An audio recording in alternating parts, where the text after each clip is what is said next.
all of the action and all of the drama, it continues here in section number 8 of Street Fighter League Pro-JP Season 6 for Street Fighter 6. My name is Vicious, here with St. Cola to deliver all the action here for the English restream, and boy, do I mean it when we say all the action, especially what had happened last weekend during the World Warrior events. Again, all of these cats have been grinding it out and have been showing something new to the table each and every time, so it only begs the question, will the teams solidify their spot into the playoffs, or will we see an uprising, an upsurge, if you will, where the barrier becomes broken for those bottom two teams? We'll find out right now. But again, to kind of give you all the flavor, give you all of the, appetizers to the meal, let's break down with the format. St. Cola, he's got the details for you. Let me know what's good, man.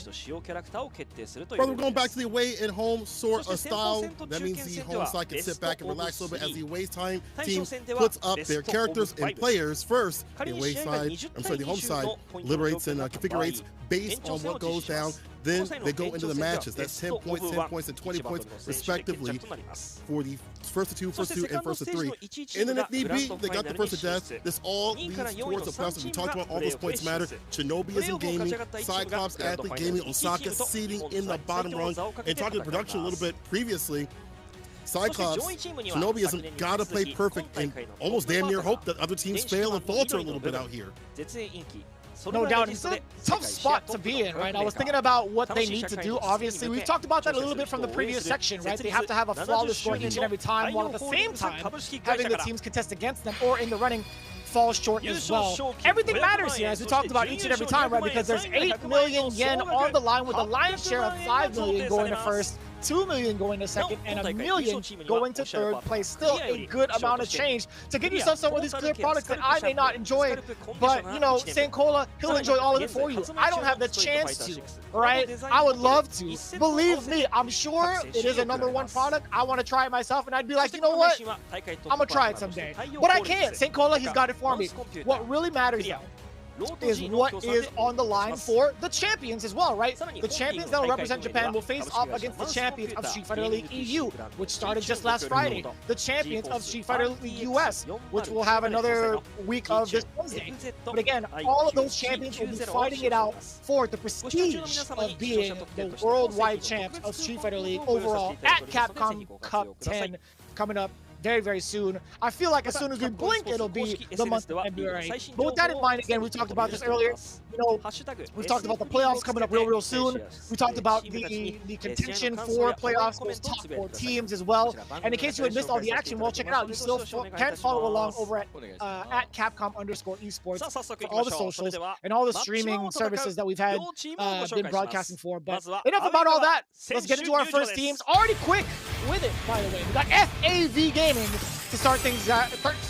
These guys are at the #1 spot for a reason, because they have the judge himself, Papa Bonchan, doing double duty with the Queens. That's what I'm talking about. The fighting game genius, as well as the scout. He'll be scouting out all the counters every time. It's Tokido, as well as the eyes of desperation, locking his eyes on the competition. It is Ryusei with the ever impressive showcase of Street Fighter 6. And of course, we call him Uncle Fighting Game Community Zone Sakonoko. It is the strongest spear. Never count him out. He's been such a pivotal person to this team with all the knowledge he's been given down to his teammates. That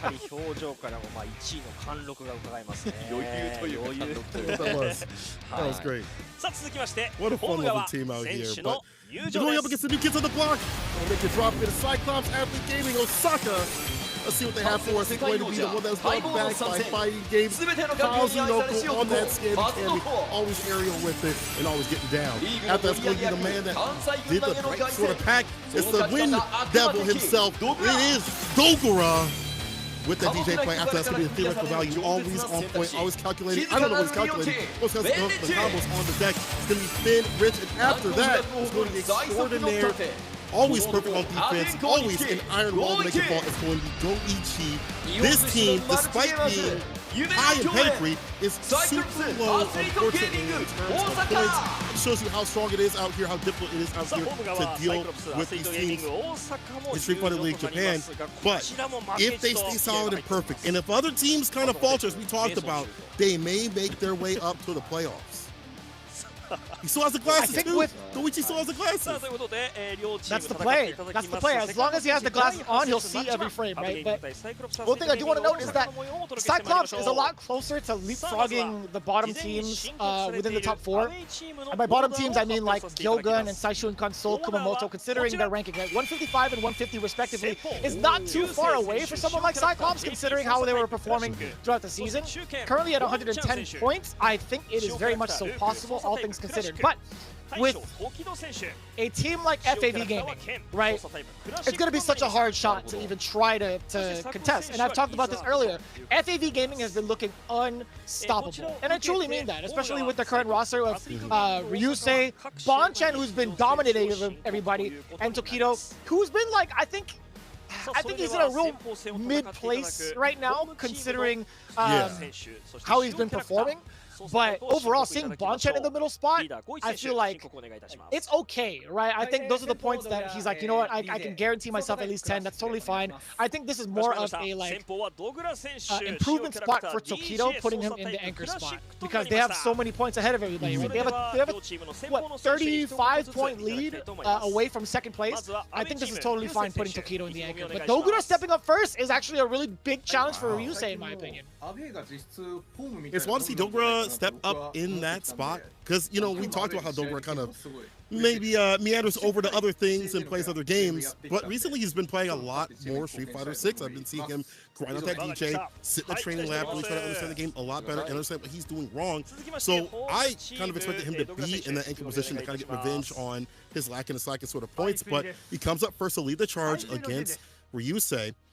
Now, last time these teams met each other, Cyclops beat FAV Gaming 25-20. That was I think the introduction where we were like, okay, this team means business. They're taking this top tier team to the limit. They're doing good. But then after that, FAV Gaming beat them 40-0.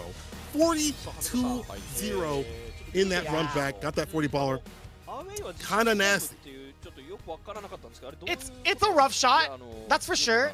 It is truly a rough shot, but at this point, the objective here for Cyclops obviously is to garner as many points as possible, right? If they can get a 40 bomb, that's great. Especially with how the rest of the team has been playing, I think, you know, they would really need all those points as much as possible. It's not to say it's out of the realm of possibilities because of the fact that they've done it literally, what, like two weeks ago now, or 2 games ago now, where they've taken down Shinobism Gaming. But again, this is a very tall order. I think in terms of the matchup spread itself, Ryusei's Marisa has been, or sorry, JP has been doing really, really well. I think overall his JP has gotten to the point where it's overtaking some of the JP mains that we expected to really succeed. I think Ryusei is finally coming to his own playing this character and has become one of the top dogs for the character itself too. So I think overall, having the DJ though against JP specifically, DJ is one of those cats that are fast enough to get by a mistimed Phantom, right? If you were to throw out a projectile towards DJ while he's trying to drive rush, there are some moments where he could kind of slip past it and get some big damage out of that. So we're expecting that kind of gameplay out the gate from Dogura to just schmoove on in there essentially with the drive rush. But we'll see how that plays out, right? If in case that doesn't happen, he does have the projectiles to back him up. But it's really, I think, up to Ryusei to set the pace to prevent the green stuff from even coming out, right? That's true, but we have to see if Dogura's been updated, if he has updated his DJ play. We've seen Pluto do so, and many other DJ players, but recently Dogura's not had the best time, as you see right there. Hasn't won a single game in the second stage. We haven't seen that new sort of DJ player, his own sort of stamp on this character just yet. In fact, Dogura says, we can't lose any game. I did the practice needed. I'll just do my best. So he understands the gravity of what's going on. That's why we saw him training just endlessly, I felt like, in the past couple of days leading up to today's match. Ryusei in response says, you know, I feel the away is the most home game. I actually feel really fit right now. I'm going to win today. So he understands what's also at stake and how to deal with this character. If you're JP, you know, yeah, you have to stop this character from slurming on in with the green slime. But you do have crouching medium punch, you do have stand medium kick. I was playing some sets with Grand Sodakai, and it was difficult to get in with that stand medium kick. That is such a good stop sign button that I feel like JP players are using a lot more. And it's like I'm supposed to do the thing that I was supposed to do with drive rush, light punch, strike throw, and all that stuff. And it's just stand medium kick, stand medium kick, stand medium kick all the time. If you want some more, crouching medium punch is fantastic too as well. Just doing it normal, great to utilize. And you see pointing out, Ryusei coming into his own, becoming just an all-rounder with the JP. He's going to be hard to approach. approach. So big tall order for Dogura, especially if you can't lose any games out here. Looking at the activity too from both of those normals, like standing median kick does have 3 frames of activity, but the range is deceptively far. Crouching medium punch with 1 extra at 4 frames, those are the 2 numbers you should keep in mind when it comes to drive rush. But let's talk about the game now. Game 1 between CYCLOPS Athlete Gaming OSAKA and FEB Gaming already underway. Dogura took a very, very active and fast approach that we talked about. Again, the drive rush upcoming against Ryusei, you gotta learn how to stop it. It's true. Fine to jump in. Okay, this is fantastic. Except for the departure. But still gets clipped with that soul bot. Stand fierce, clips the crouch fierce. Anti-shimmy for a shimmy. Teleport jump light kick. Dogura's got to be careful of that drive gauge. And his health more often, actually. Getting clipped. Oh, we talked about that control. We talked about figuring out that control, and he used a lot more meter to stop CYCLOPS Athlete Gaming's own from jumping. Yeah, Dogura, he's been stuffed a bunch of times over. We talked about the activity of those normals, but that's just cool. Baiting away against the counter poke action is so pivotal too. Spike hits. Now we get an activation route for level 2. The Goon Squad, let's see what the defense is like. The overhead clips him at the very last second. Dogura not ready for it. It's a Pierce. He'll take that trade. You have him caught up in the corner, and you have a fat lead. Dogura getting gripped up. He held the parry. A little too preemptive and holds another throw. He's up in the corner. Stand heavy kick, hella median, no vegan, and that is it. Ryusei with the first W, and a dominant one at that. Not a lot of anti-airs were coming through. Able to catch his character from just drive rushing it as people have issues with. Ryusei staying very solid. I can see what he meant when he said, I feel the away spot is almost like a home game. He's feeling really fit. I totally get that, right? Even though they're at the disadvantage, quote unquote, of having to pick out first their character order and their player order, he's feeling ever confident. Look at this. Again, we talked about it earlier. He had the perfect parry, locked down, and as soon as he gets Dogura, a little bit of a mishap, but I don't think that's too bad for Ryusei. But up until this point, commentators curse. The damage incoming. So he put no. Still gets a throw though. Could have been a crouch fierce though. As it's up in the corner, is in burnout. Okay, keep the pressure on. There's too much of a gap. Able to get at least the normal Initia off to get the side switch. You get active that level 2 to get that bar back, possibly. Has to get it on block. I'm loving this. I'm loving this side of Dogura right now. That was a very, very confident round. Despite the mishap that happened towards Ryusei, I'm glad that Dogura recognized it and took full advantage of that. We do get the first sequence now from Ryusei, set up the departure, you dash up to close the gap a little bit. Now Dogura, he's understanding a little bit what needs to be done just outside of range of the Fierce. Trying to attempt to just cool. No counter pokes from Ryusei yet. Not as liberal with his bar. I like this. And there's the anti-airs we were talking about. Drops the knees on him. Yeah. Punish counter, follow up, dash up in the corner. You got the bar to bomb to exercise something nasty. Can get that level 3 off. Side switch. Same could be said here. This side of Ryusei if he wants to equalize things. Sim burnout. This is bad. Oh, just cool to get the follow up the light punch. You gotta finish it. You gotta finish it. Drive impact with the idea of that. That's why we see the counter hit. Take the full body massage any day of the week, spend that level 3.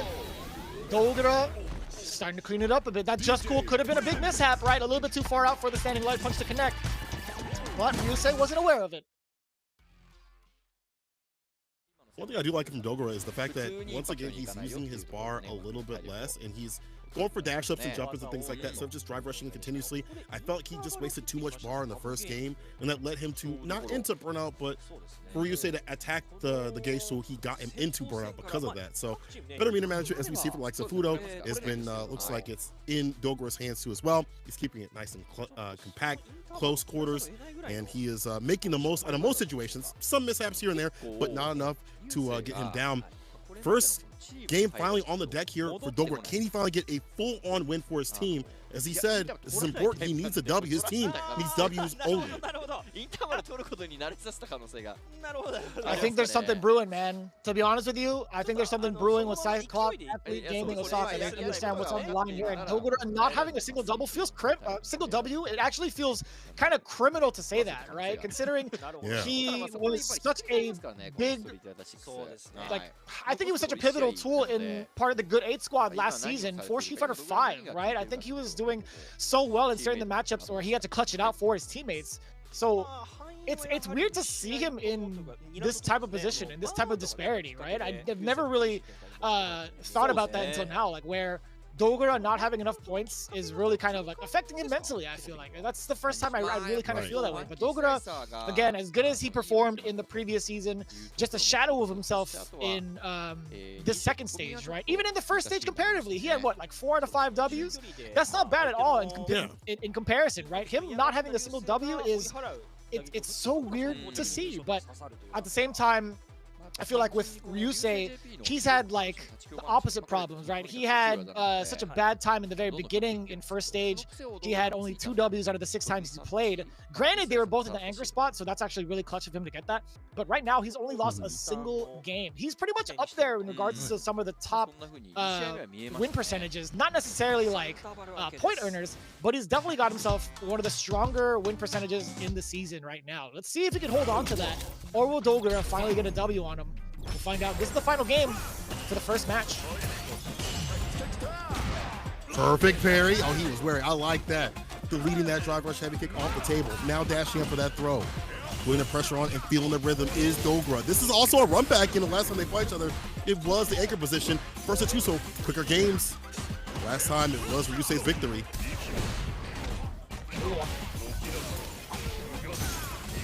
It's tough. So the double departure, yeah, you can still activate it, yes sir. Especially with the punish counter, good activation and good recognition from Ryusei. Get off of me! OD jackknife. But again, Ryusei showing off some of his green stuff. And I like the transition. How often have we seen that drive rush come forward in the first couple of games, right? We haven't seen it as much that early. Damn! That activity just overall. Dang, the interruption off the crouching medium punch. Stuffing that forward medium kick, no plus rates here. Interrupts a drive rush again, stand heavy kick. You're not leaving, bro. You're not leaving this corner. Not with the gas that goes out and about. Departure. One more sequence. You might die. OD is out. Walking down the overhead block.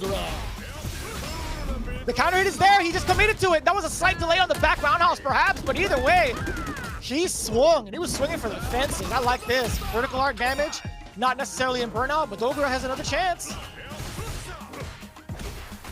Stay inside with the fireball. Sweep off the feet. Dogura stay in. Archer's out. He's got to make his way in. We cannot get clipped like the crouching medium kick. He finds the crouching medium punch on his side of things. Is it with the jackknife? Double dashes in. Does not bait out the amnesia in time. Will there be a grip? There is a command grab. The embrace from Ryusei puts Dogura down. I was expecting a throw. He said, I got something even better. The command grab to do it. Ryusei, the eyes, always open, always ready to blow up the defense of Dogura. Takes him down. Damn. I think that was really smart. If you're, I don't know, man. Like, if you think about that particular scenario, you still have to have like the parry kind of recover afterwards, so it doesn't really leave him a lot of chances to do anything else but jump. But at the same time, I think Dogura, if he had the 2 crouching jabs hit, and then opted to go for the parry to prevent the damage from coming from the OD Amnesia's explosions, right? If he were to like maybe hold his charge and then react with like maybe an OD jackknife, I think he would have been just fine. I think he would have been within range, perhaps, but I'd have to check it again.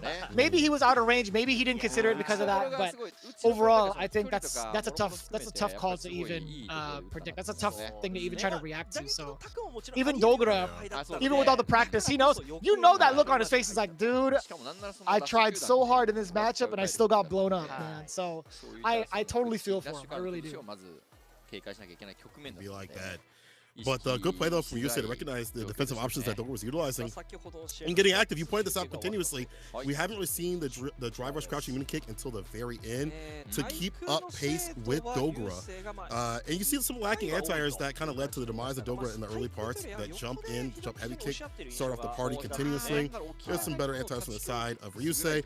The throw techs, nobody was holding throws. I'm sorry, they were holding throws. They're not teching anything. So drive impact here or there, but I think what really broke Dogra down was the fact that Ryusei was able to keep pace with him with DJ, which is actually kind of incredible to say. JP crouching medium kick drive rush, being able to keep up, and then also stopping the drive rush of DJ. If we can get a stat for that, that'd be great, because I feel like the drive rush of DJ was stuffed 6-7 times, it felt like, continuously, enough to keep Dogra off his pace. So good stuff for Ryusei to recognize that and be prepared for the matchup. He said he was sitting fine, fit, and he was. He's fit with 10 points for his team. That's how they start off. It's a great way to start off. Again, Ryusei was coming in with the JP confidence, right? I think, you know, he was already prepared for the matchup. I mean, how many times did he face off against like a DJ in ranked for Japan, right? I feel like there's a bunch of them, especially with what had happened over in World Warrior. Our grand finals being, what, 2 DJs? Like, it's a hard comparison, right? I think it's finally time to really talk about JP in that light over DJ, right? I think a lot of players, what, do they consider JP top 3 or what? Like, am I missing the part of the conversation? Because I feel like Luke is definitely talked about in top 3. Ken is definitely talked about in top 3. Is JP filling that slot now? I think he is. I think he is. But DJ, who does he lose to? You know what I'm saying? Besides maybe Chun-Li? That's true. That's the we gotta have that conversation. Even though, that's barely too. Like, even if it was Chun-Li, hypothetically, it's barely a losing matchup. But I don't believe that. I don't even think that's a losing matchup. I think it's 5-5 straight up. You think it's 5-5? I think it's 5-5. Good. DJ's pretty good, man. And Japan had the right idea. Like, if you remember what they're like when they have their conversation, I actually got to pick Gotchku's brain about this as well. Japan thought DJ was very, very strong in the very beginning, thinking that he was top 3, like, consistently. And then as like the games kind of progressed, they were like, all right, well, other characters are going to be very strong because that's just how the meta develops. But now, going back to it, even some of the players are like, you know, maybe we were right about DJ after all. Maybe he's just that. I feel like you could also kind of say the same for Chun-Li. You know, as you see Goichi come up on the deck. I talked to some like the Chun-Li players, like Senatorial. There's a few of the Chun-Li players that kind of like, you know, transitioned over from 5 into 6, and they were like, wait, she's really good. Like, her normals are really good. She's really effective with drive rush. She has great tools. You know, shout out to Pax once again. Got to give him credit because he was one of the original people to say, hey, y'all are sleeping on this character. Her damage is actually insane off the anti-airs. Her tools are fantastic. And now we see her in these top spots continuously, and we see top-level players using her too, Goichi being one of them. Goichi says, I'm sorry, actually Bonchez says, I bet Goichi is confident in this matchup, but I am too. I will not lose to him. Very big words considering Bonchez like the top earner. That's a lot to say because he's backed it up plenty of times, and you just exactly what you were mentioning, right? He's been backing it up with the win record of a championship team, right? FEV Gaming has never been shy of like touting that confidence, considering their overall record in Street Fighter League. FEV Gaming has always been within the top spot, right? Right. Barely falling short even last year. But again, we talked about some of the top point earners. Bonchan is that guy breaking the triple-digit threshold. He's got 105 points to his name. He's 8 out of 9. In comparison, you have someone like Goichi, who's also found a pretty solid breakthrough, switching over from Luke into that Chun-Li. Although he's only got 2 out of 6, he had some very, very big wins for himself to actually get some points for this team. And I think that's going to be the big confidence booster that he needed, right? But other than that, again, Chun-Li, I feel like there was a lot of us that were talking about him, talking about her, how she's getting swept under the radar because of the demo, right? Obviously, when Luke was being played out, he was like the center of attention for the demo. As soon as Ken was utilized for the betas, back-to-back betas, really. A lot of people thought that Ken was that dude as well. So not to say that he's not. But yeah, Chun-Li, even beforehand, we had dudes like Kiko Master showing off what she can do. We've had a couple of others. Sorry if I don't get to mention them off the top of my head, but I literally have like a list of Chun-Li players that have been dishing out the damage and a lot of set play from Chun-Li. And I'm like, dude, this character's being slept on again. It's Street Fighter V all over again, right? There were so many times where Chun-Li was slept on in Season 1. No, I swear, dude. It's like history repeats itself because everybody was talking about Ryu standing or jumping short. It was the dive kick without a hurt box, right? But Chun-Li ended up being in the top 2 of the first Capcom Cup, man. It's wild right now. I think Chun-Li was definitely someone to really consider, and now she's being shown the spotlight, especially with Valmaster taking it down for World Warrior. Dude, that entire World Warrior was one of the sickest displays of Street Fighter that I've ever seen. It was. Like, EU's coming up, man. EU is coming up. It's gonna make that team battle even better when that happens. Let's see who gets there, though. Goichi going against Bonchan. Goichi said, now we really can't lose any game, but you better not underestimate me too much. And he just runs an OD. Hazachi was looking for a fireball possible, but still clipped the limb. Like the Hazachi's gonna be really problematic. Yeah, it's more of a call against these fast fireballs, but it's slowly to the damage. Look at the damage, though. He dumps it out. DP Ender caught up in the corner. Stand fierce, drive rush. Wrestling with that crouching medium punch, +1 on block. Sent burnout.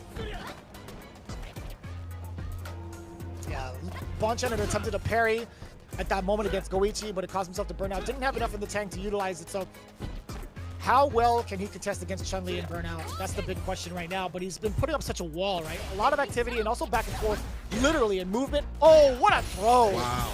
Great reaction from Bonchan. That was A+ defense right there. And you seal the deal. Now Goichi's the one in burnout. Does get the grip against a drive impact. Can't do that, says Goichi. In burnout, but definitely not out of options. Got that level 1 if you jump, don't do it. But even ground is problematic because he's pressuring him and chipping him out with these fireballs continuously and switching it up and gets the hit. That's it. Bonchan making it damn near a checkmate. He's been playing hopscotch all across the screen, right? It's so tough to check out his movement because at any moment, he could throw out that low medium kick or even a stand heavy punch to clop you right in the middle. But we'll see. Speaking of low medium kick coming in from the side of Goichi, does get a lot of corner carry off of this because of the level 2 intact. Gets to do it again if he wanted to. He sure does. Safe jump setup. The perfect parry is there, but it doesn't work that way. Gets to bounce off of him.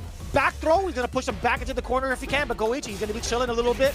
He knows when it's not his turn. The counter hit. What a check on the drive rush. Goichi with the perfect. That was so well orchestrated from his side. Very well done. The wall, we talk about the defense, but I mean, his offense has been fantastic. And that jab, also her swift thrust being great ballsy buttons to keep you out, get so much on those counter hits. Drive rushing in. Is Goichi trying to keep that pressure up? But backing up when need be, not trying to get clipped with that crouching mid kick or crouching medium punch. Charge up, normal parry, not a perfect parry, but you'll take that over getting hit. Trade. Oh, punish counter was there.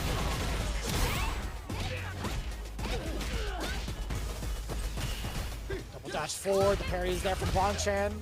The defensive tool to just kind of wake up with, it's totally fine, but Goichi's going to be backing off. He doesn't want to overextend. He's looking for a whiff punish game, and maybe a fireball too. That Hazachi could have spelled so much damage if it had connected, but he still gets the damage either way. Dashes up. While in burnout, Bonchan, this is his time to push Goichi to the corner, and he knew it. Goichi knew exactly that. Bonchan tried to dash forward and get his offense started, thinking Goichi was going to be intimidated, but we talked about the defense from Goichi. This man can be active with his normals, and I'm loving this right now from Goichi. When need be. He's either got that light punch, the swift thrust, and the crouching kick too as well. You talked about how Bonchan loves to move around. Well, Goichi knows how to take him down. That crouching medium kick also, when he feels is necessary. I feel like the rotation of those 3 options has been leading him to victory. Drive rushes in with the light punch, gets a punish counter for these follow-ups, gets a lot of Oki. Crouch fierce for that media. Oh my god, the continuation, conversions are real nasty. And now you're caught up in the corner against this character that can wall you in until you whip something like that, sweep off the feet. That's a bad DP. You need some damage for your troubles. This is bad right here if you're Goichi. In burnout, he's got drive gauge. Makes him hold the throw.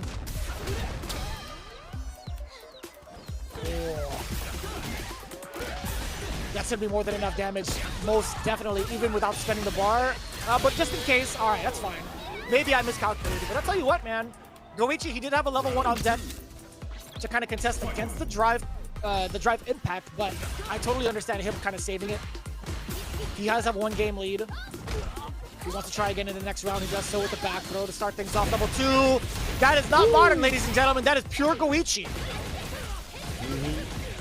Enhanced by the glasses. +1 on reactions. And the dexterity. Like, you know how hard it is to do double quarter circle forward in a split second? That's nuts, man. It is. Might as well go beast mode, hits him with the super, kill that gauge as much as possible. But equalize things also. Late jab. Koichi in now and burnout once again. What's that defense looking like? Need a lot of chip. The back throw again in reaction to the drive impact. That's what I'm talking about. Do it again. Oh, he could burn him out. He could actually chip him out, I mean. Anti-air, you know it. Man, this is actually a sick exchange. I'm loving this defense from both ends. Match point for Goichi. Whoa. What a stuff out. Gets a crouching medium punch. Yeah. Great button to do so. He does so much. That stand medium kick, harassing that drive gauge, jailing him in, trying to get that jump in. The DP. Leg still caught, almost found a follow-up. That would have been super sick, but I like his awareness. Look at that defense we talked about. Is leading to quite a bit. Just can't drive rush in like this. Bonchan is so ready. Responding follow-ups. And again, putting Goichi on the back foot. Burnout looking so good. He's in burnout again. See him walk up throws against the drive impact. Bonchan can't go in for that option again. It was too obvious. The dash up from Goichi. Are you kidding me? You have no health, no gauge. And against someone like Bonchan with the reactions he's shown you. Little stutter step forward throw. Chip territory is there, but no. Goichi manages to get the tech. The chip no longer a factor as much, but a misplaced fireball. He snipes it out. OD Sandblast is going to be what takes him down. That, again, being able to extend full screen is such a problem. The best fireball, I think, right there. Maybe in close contention to Ken's OD fireball, because Ken could actually like confirm it with a drive rush, but I think by itself, OD Sandblaster is pretty damn good.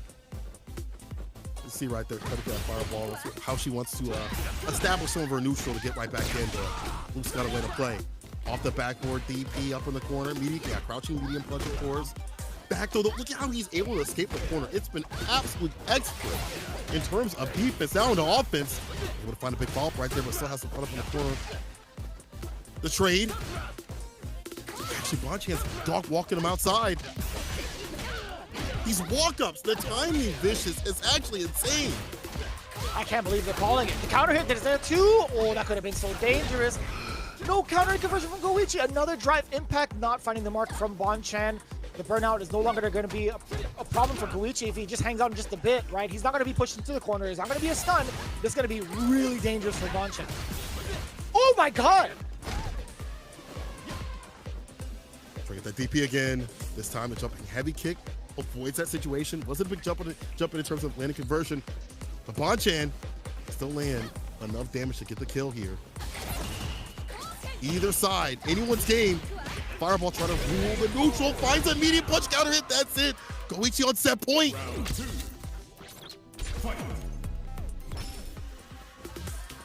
Two bars to their name on both ends. Bonchan is the one to activate first, but it's too far.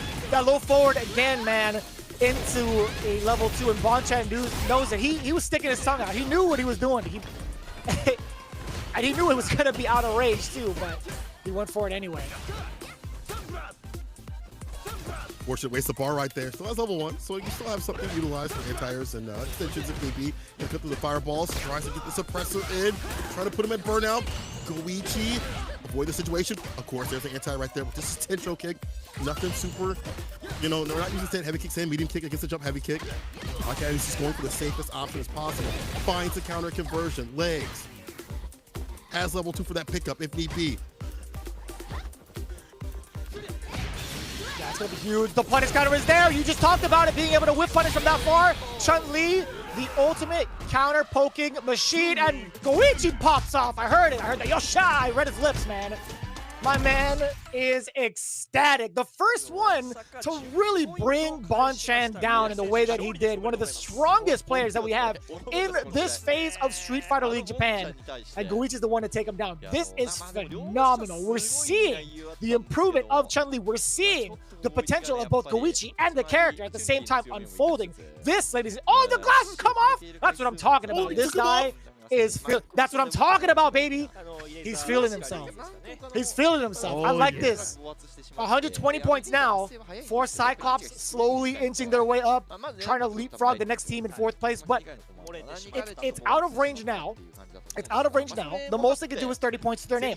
On top of that, we're not going to get the deathmatch. We're not going to get the tiebreaker, right?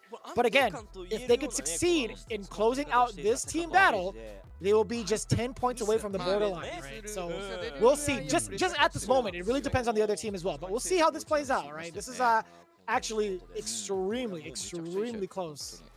Okay, well, yeah, okay. I made sure the math was correct. My bad. So we're good. Okay.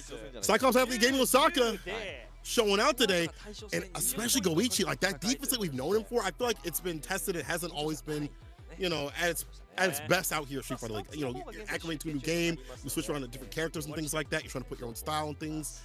But today, I feel like it was really the day of Goichi. That defense was insane. The timings on the walk-up lights and the counter hits and things like that, the conversions, the walk-up throws against the DIs. Look at how many DIs did not land right there. Look at how many DIs did not hit. Bonchan was fishing for that back fist continuously, and nothing was hitting. Fantastic timing from the side of Goichi. Awareness. And being able to convert off these counter hits too as well, as you should if you're playing Chun-Li off the lights and the swift thrust, command normal. You should be doing that. He's able to find reward more often than he has previously. This is the Goichi I want to see. Also, the anti-airs were fantastic too as well. Yeah, 4 out of 7. That's really damn good, considering the Tisho kick and what it can do. Didn't commit to the stand heavy kick, any of that stuff. Good stuff. I agree. Man, this is a world record. 300% on the side of the drive impacts from Goichi. That's what I'm talking about, dude. Breaking the game. Right? We're seeing that improvement. He's breaking the game. He's breaking the math. He sees beyond the numbers. That is the extra flex coming in from the glasses. I like that. I really do like that. But all jokes aside, we talked about the throws implemented 0 out of 10. I'm sure the commentators have noticed that as well. They might have just talked about it right now. But yeah, 0 out of 10 not being able to break these throws, that's so huge. 2 out of 7, that's not too bad in the side of Goichi, right? Taking 2 of these throws isn't like a big detriment to him in comparison to what could be, right? Especially with what Luke gets for throws in the corner. I think overall there could have been a little bit more from the side of Bonchan with the corner pressure. But at the same time, how often have you seen Goichi stuck in the corner? Not too often, right? Often. Didn't feel like it. I also feel like if you are looking for ways to play in Burnout, like I feel like this is like a masterclass match to be watching because he did such a good job of staying solid. Goichi was in Burnout a few more times than maybe he should be, but the defense around that, bro, he smoothed around that so continuously and acted like he wasn't even in Burnout. That walk-up conversion when he got the level 3 right after in Burnout was just the confidence that he has. I feel like other Street Fighter players need to watch that and say, I need to have that same sort of confidence, that same sort of soul in my gameplay. So 10-10 right now, as you mentioned, no first to death. One team will be moving on with 30 points. It all comes down to this anchor match. Tokido on the away side. Man, you can't set up Dogra. So I don't know who he sent up. I like Kazunoko here. I like Kazunoko here. I do. For the Ken matchup, yeah. I really enjoy the way that Kazunoko goes about the Shoto matchup for both Luke and Ken. I will include Luke in the Shoto discussion.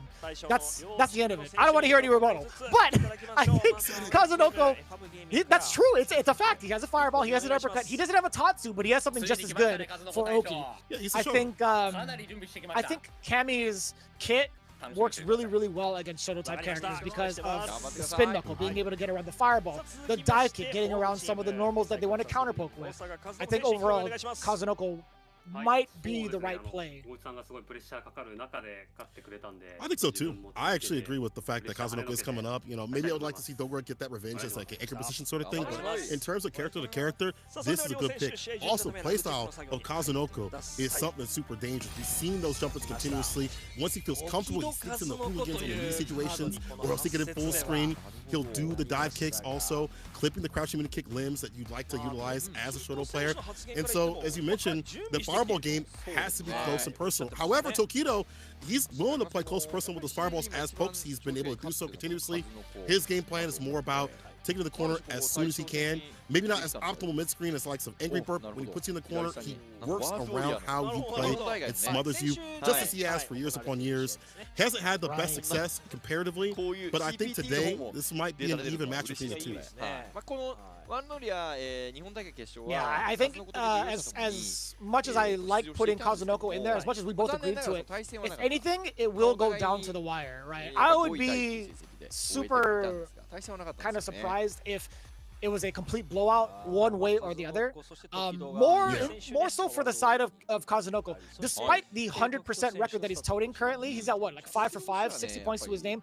As good as that is, I still think overall that Tokido is someone not to mess with as soon as he dissects the information, right? He's been, is it weird to say that Tokido has had a very rough and rocky kind of start to this new game? I think overall he hasn't found the exact way he wants to play.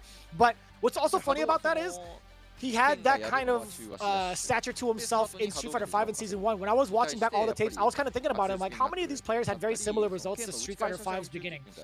Tokido didn't find success until he got Akuma under his belt, right? So that's scary. It's just something to think about. Just something to think about. That's horrifying. There are a few more months going to get even worse for people. But even if he has had a shaky start, 8th place, or I'm sorry, 8th, he was in the top 8 for the regional finals. He lost to Kabe, and I forgot who he lost on the loser side. So if that's a shaky start, that's a pretty damn good shaky start, you know what I'm saying, qualifying, at least for the regional finals itself. But I do agree, I feel like his style, we haven't really seen Tokido as maximum of this game. It felt like it was getting there, but then there's some weeks where I feel like like when he fought Nauman, he wasn't expecting Nauman to do crouching in a kick up in the corner continuously. And it's like, it's so strange to see Tokido falter the same option so consistently. It's kind of odd to see. So we're waiting to see Tokido really find his own. Maybe it's like a character thing. Maybe it's like a gameplay sort of thing. It is taking a lot of these players time to grind out and understand how to play Street Fighter 6, as it will for everybody, you know. But for some players, even more so. Even with this record, it has been difficult for him. I feel like Kazunoko's kind of gripped this game with just immediacy. I feel like he's understood a lot of the characters, his game plan maybe doesn't always work out, but you can see Kazunoko's style in whatever character that he plays, especially Cammy. He's played Aki obviously on the side, he's played Jamie on the side, he'll go back and forth with the characters, but when it comes down to business, it's a scammy Cammy. The way that he's playing this character, especially in the second stage, you could tell it's Kazunoko. You could block the screen out and say, who's this Cammy? I can tell you it's Kazunoko. That's impressive. I can't even figure it out. Like I think about it all the time. I'm like, you know, there's only a handful of Cammys that play this type of way. I think there's one in Europe, I forget, that kind of reminds me of Kazunoko's style. Or I can say vice versa. It reminds me of their style too, the way that Kazunoko plays. So it's hard. But one thing is for certain, we're going to see a banger regardless. Here we go into the third battle between these two teams. The perfect parry against the roundhouse. Not going to go for the side switch, but more so the Oki. Tokido, see him continuously go for that option more often than not in the side switch. Let's go for the Oki, continue that pressure up. He has him up in the corner. Stand fierce, dive kick, trying to cripple him. Kazunoko burnout, backs up. Yeah, he backed up, looking for that dive kick again. Drive impact again for the splat. That's done, but not done. One more decision, but this is going to be a painful one that Kazunoko has to hold. Not a lot of damage or bar split from the side. Tokido, I'm surprised. Oh, it don't matter. That was pretty dominant. I think his main objective, obviously, was to take as much of the drive gauge away from Kazunoko as possible, but now he's going to be the one with an explosive start, right? The corner carry, safe jump fierce, could have been a perfect carry. Kazunoko still opts out. He doesn't even want to try to contest that. Oh, what a frame kill, thinking Tokido can move. That was actually maybe a jump from Tokido. The punish counter is there. We're seeing him thread the needle yet again with the counter pokes. Kazunoko is on fire. Up until that point, what an excellent call on the jump out. Tokido, it's his turn to play. Level 3 is intact, but it's going to be Shipujin Raikyak. Level 2 aiming for the drive gauge, has him caught in the corner, frame kill. With the throw too far out, unfortunate. A little micro walk up. Gets a throw here, it's Kazunoko. He's got a lot of bar to exercise with. Gotta be careful. Spin up will get in, but you reacted to that? I'm surprised that he went for that option. Tokido. Become super. Yeah, we out of there. However, Tokido reacted. Beautiful. Hold up. We'll go back to Tokido though. He said he's prepared. He's ready for Kazunoko style. He's showing it. And we're all even out. Looking for survival, Kazunoko. Starting things off with a throw. The spin knuckle OD, just not fast enough. That was a regular one. Tokido with the bravery of even trying to throw it out, but Kazunoko slipped up. Checking the walk back as well. Tokido was still standing, or sorry, Kazunoko was still standing. Talked about that close range fireballs. She can't just spin knuckle through. Oh, but the perfect parry is there. Kazunoko goes for that dive kick against the crouching kick. What a call out. Some of that bar for that corner carry, that level 2. Throwing that bar back up too as well. Oh, Tokido gets a back throw. Drive impact. Oh, yeah, he committed.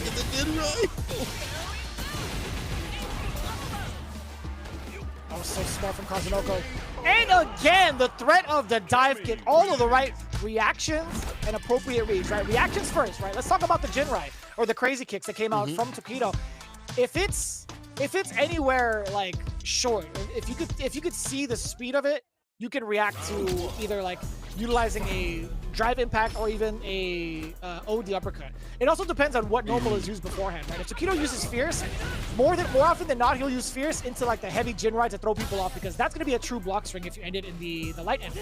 But the other one's not the same, not the same type of deal. Punish, counter, standing light kick, drive rush forward. Kazunoko opening up the gap again even further, trying to increase that life lead, but more importantly, bringing Ken to the corner. What an interruption, what a check from Tokido, and another one what from Kazunoko. Interruption against the toe tap. My man is on the teams right now, interrupting drive rush, dash up, anything that Tokido presents right now. Walk up, punch against a stampede kick. How are you so ready as that? Kazunoko! Brother, have you seen someone walk up, stampede kick, or punch that with such confidence in that range? No, it's not. That's scary, man.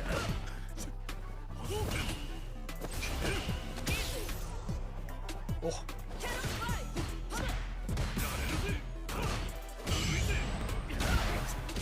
What a time to perfect parry. Yeah. It's different on defense here. Tokido does so.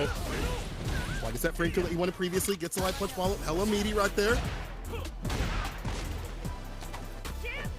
The side switch is there. Kazunoko now starting to bring his momentum to the table. Tokido just trying to play it out of the corner, letting the drive rush gain from both ends. Kazunoko, I appreciate him not going for the offense just yet. He doesn't mind Tokido gaining his drive rush back, but he also needs to get his back, right? In the corner, he's fine. He's chilling. Tokido also the same way. He backs off because he knows the drive rush is important to him. The medium kick check does get the confirm. Here comes Kazunoko. Speaking of checks, Tokido might be in a tough spot. Even after that standing light kick landed, drive impact, he wasn't ready. Surprising. You know, anti-air previously here from Tokido. Punish counter. But enough bar for level 3. Actually was CA. See ya next round. See ya next game, I should say. The final game possibly. Kazunoko, the way that he is playing has been absolutely on point. The fact that he has been able to maneuver around these buttons, find with punishes, stay so solid in the face of a character that can clip you with crouch wind kick into the corner carry and things like that, utilizing the blessed buttons of Kami.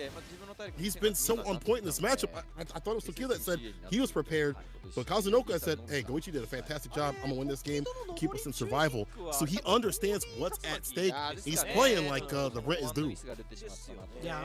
Oh yeah. Can I just say something real quick? I think in the first game, Tokido's statement definitely held true. Despite him getting the L, in the first round, he read everything that Kazunoko had for him out the gate. But that's the problem, right? Kazunoko is one to download for the rest of the rounds. He'll play a certain way in the beginning based off of previous information. But I think between the two, in terms of adaptation, Kazunoko is just a tad bit stronger in this version of the game. And if there was any other version, maybe Street Fighter 4. But right now, he is looking like the man who has been prime in position for the adaptation factor. Like if there was any sort of awards for most adaptations made in a league, it's got to be Kazunoko, right? This guy's got what, 100% win record, but it's not to say that it's over yet, right? Tokido in that school of adaptation as well. He has 2 games. He's at a 2-game deficit where he can find that run back, right? He is taking his time out for the rest of the team to kind of highlight some of the big weaknesses or some of the things that Kazunoko has been utilizing on offense to throw him off. So I want to see what happens now. Tokido is going to give us a show no matter what, but it's really up to Kazunoko to just steamroll the rest of it. That's what I want to see from Kazunoko, honestly. Like, I obviously don't want to see just a clear-cut victory from the side of Kazunoko. I want to see a 3-0. I want to see it go down the limit, as we were prophesizing. But if Kazunoko wants to take this, it's just steamroll, steamroll, steamroll. He is going tit for tat. He's going for the parries, close range, gets the fireballs. He's in the range also to clip these normals, like stand medium kick continuously and find whip punishes. Maybe not always consistently. Maybe he's getting clipped by crouching medium kick, but it feels like he knows that he's always in as long as he's got health, as long as he's got drive gauge. And you even mentioned it too as well. He's been keeping up that drive gauge nice and healthy as much as possible. We've seen him spin a lot more than Tokido. Tokido a little bit more offensive. I don't feel that same sort of pressure from Tokido that I do from Kazunoko, obviously, considering what's happened. But just in the game plan, you see it way more structured. Yeah, we've seen Tokido hit a parry once or twice, but we've seen Kazunoko hit those more consistently, more often. And we've seen a lot more anti-airs coming from the side of Kazunoko.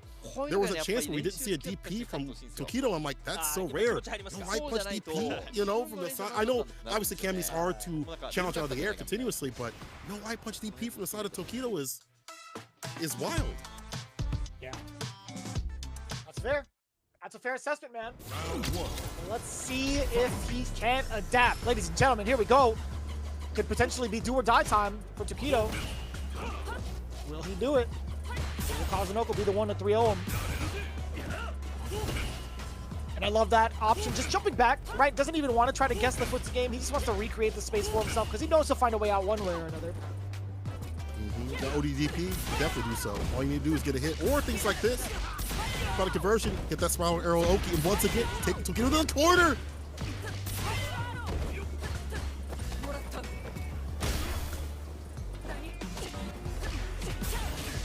Counter hit, that's more than enough. That's gonna be it. Oh my god, dude.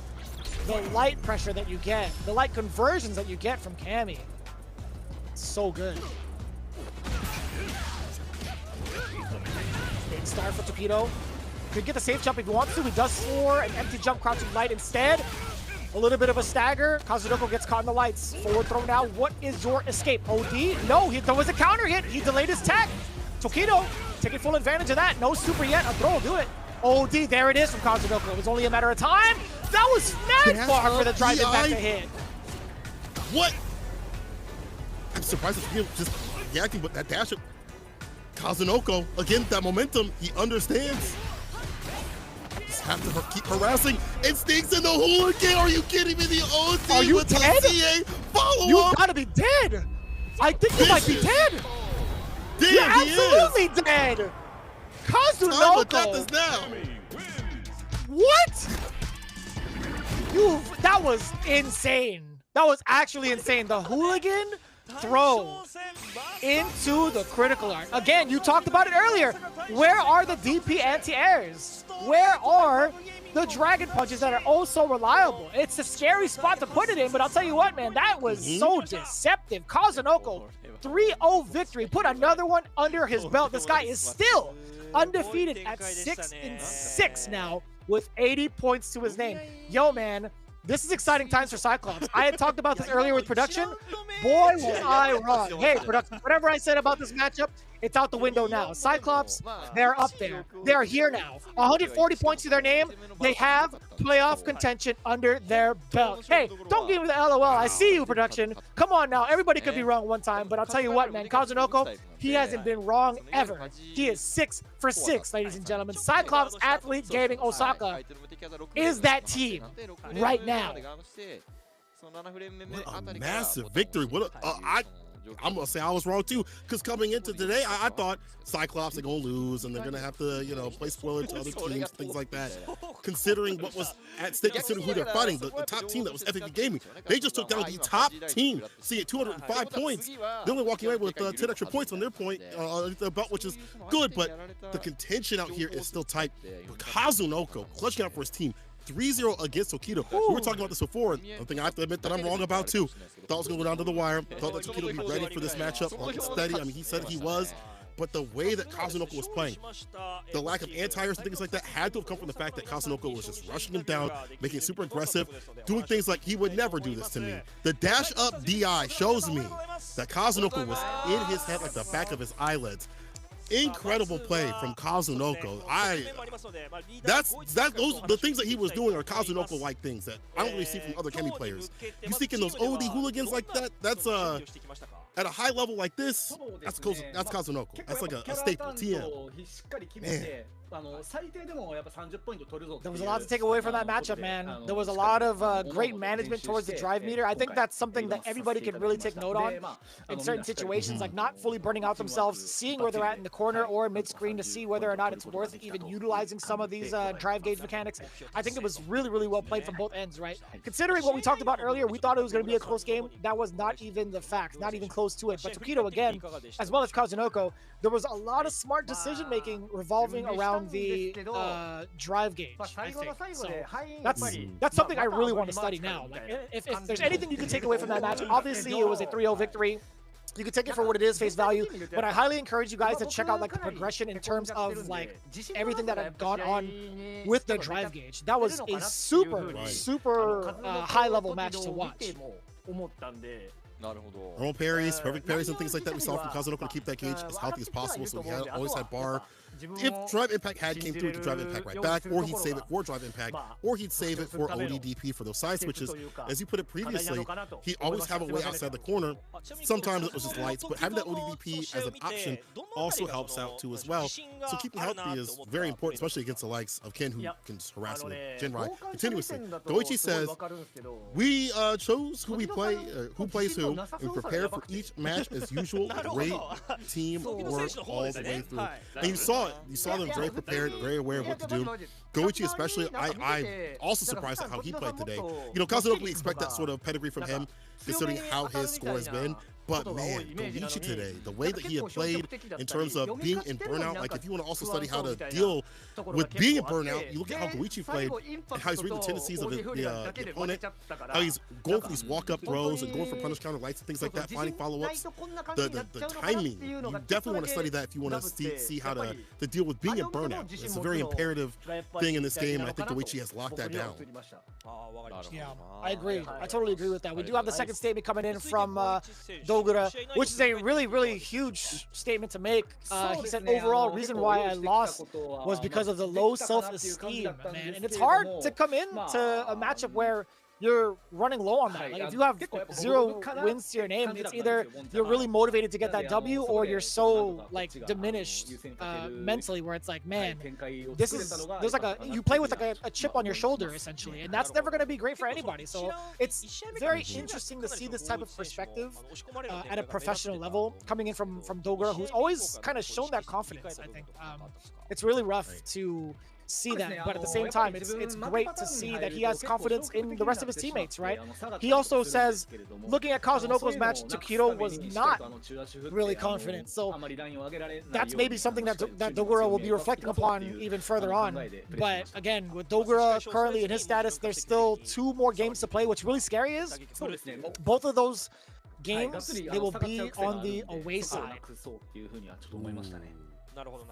We have seen the away side not always take that victory, so we'll have a strategy moving forward. I'm sure Dogura will be grinding out this game instead of other games moving forward too as well. Goichi says the moves I prepared were hitting, but I still think it was a 50-50 game either way. You know, it could have been anybody's game, I feel like, the way that Banchan was playing, but it's just the confidence Goichi had up on defense, active defense too as well. That I feel like tip the scales as we've been pointing out continuously, being able to walk up and throw DIs like that. Yeah, Banchan threw one of those, but Goichi had to have thrown 3 or 4 of those as Banchan was trying to get that back fist continuously. Just showed to me that Goichi was a little bit more locked in terms of playing around burnout, dealing with things that would have been bad if he got hit with the DI, and disallowing that big boy damage that Luke would like to dump out, that access to it too as well. Kazunoko says, I play a lot with Tokido, and I was losing most of it. So previously, he has had a losing record against Tokido, he says, but today was a different sort of day as we took all that study, that practice, all that mental preparation to defeat the likes of Tokido. And I wonder if Tokido, later on, if he streams, I'd like to ask him, maybe not ask him, or I like to see what he's saying about how he felt about the matchups or felt about Street Fighter 6 going in, because you definitely see a difference in terms of confidence by the playstyle. I think Dogura is correct about that, because Kazunoko looks like he's very, very, very solidified how he wants to play. You see OD hooligans coming in with just the reckless, not even say reckless abandon, but planned out, but implemented in his game plan, which if they don't land or anti-air, it can be deadly, but he puts that in so effectively. Tokido, you don't really see that same sort of confidence that other Kins have so far. You see the corner carry, you'll see that same sort of corner pressure as continuously, or even mid-screen pressure doesn't feel like it's there too as well. So anything else that Kazunoko was saying? Well,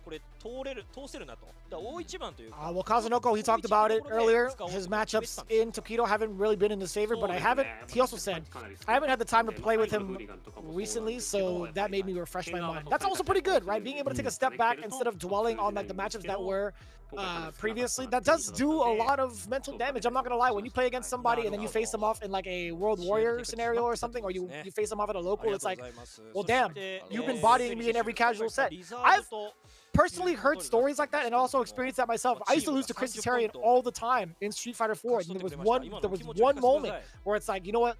Let's not talk about the player anymore. Let's figure out what the gameplay is. Let's figure out what the strategies are, and let's see if we can get some pattern recognition to figure out what needs to be done. And I think Kazunoko, he figured that all out, right? He took the results away from his mental, and he had isolated every instance where he could find success and find out what needs to be done to win. And he's done that pretty damn well, considering 3 games straight. So overall, I love that approach from Kazunoko. You know, that Tokido didn't do the moves that he usually does do, and I get, you know, I do feel like once again Tokido's game plan is lacking. It's strange to say he's not there yet.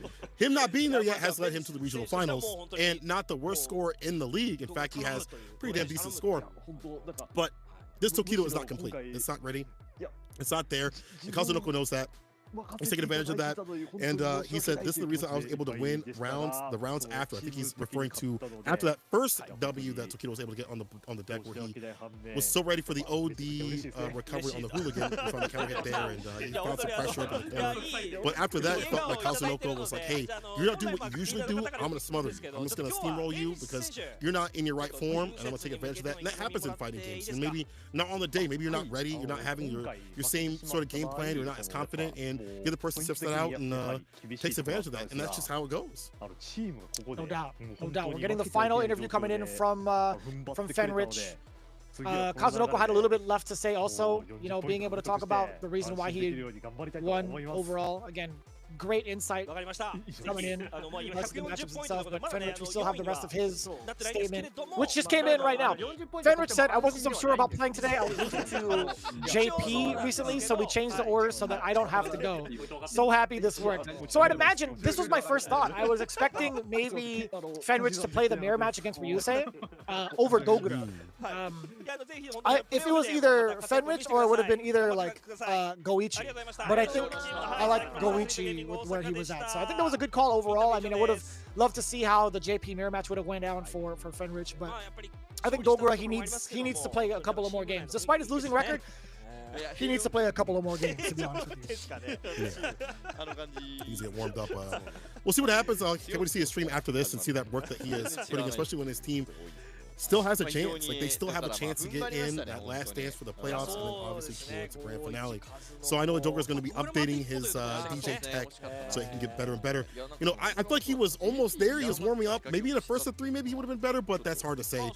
Kazunoko was still the right choice, and it was still the right choice to have this layout. Cyclops Athlete Gaming, Osaka getting a big victory on the top-tier team. That's FAB Gaming.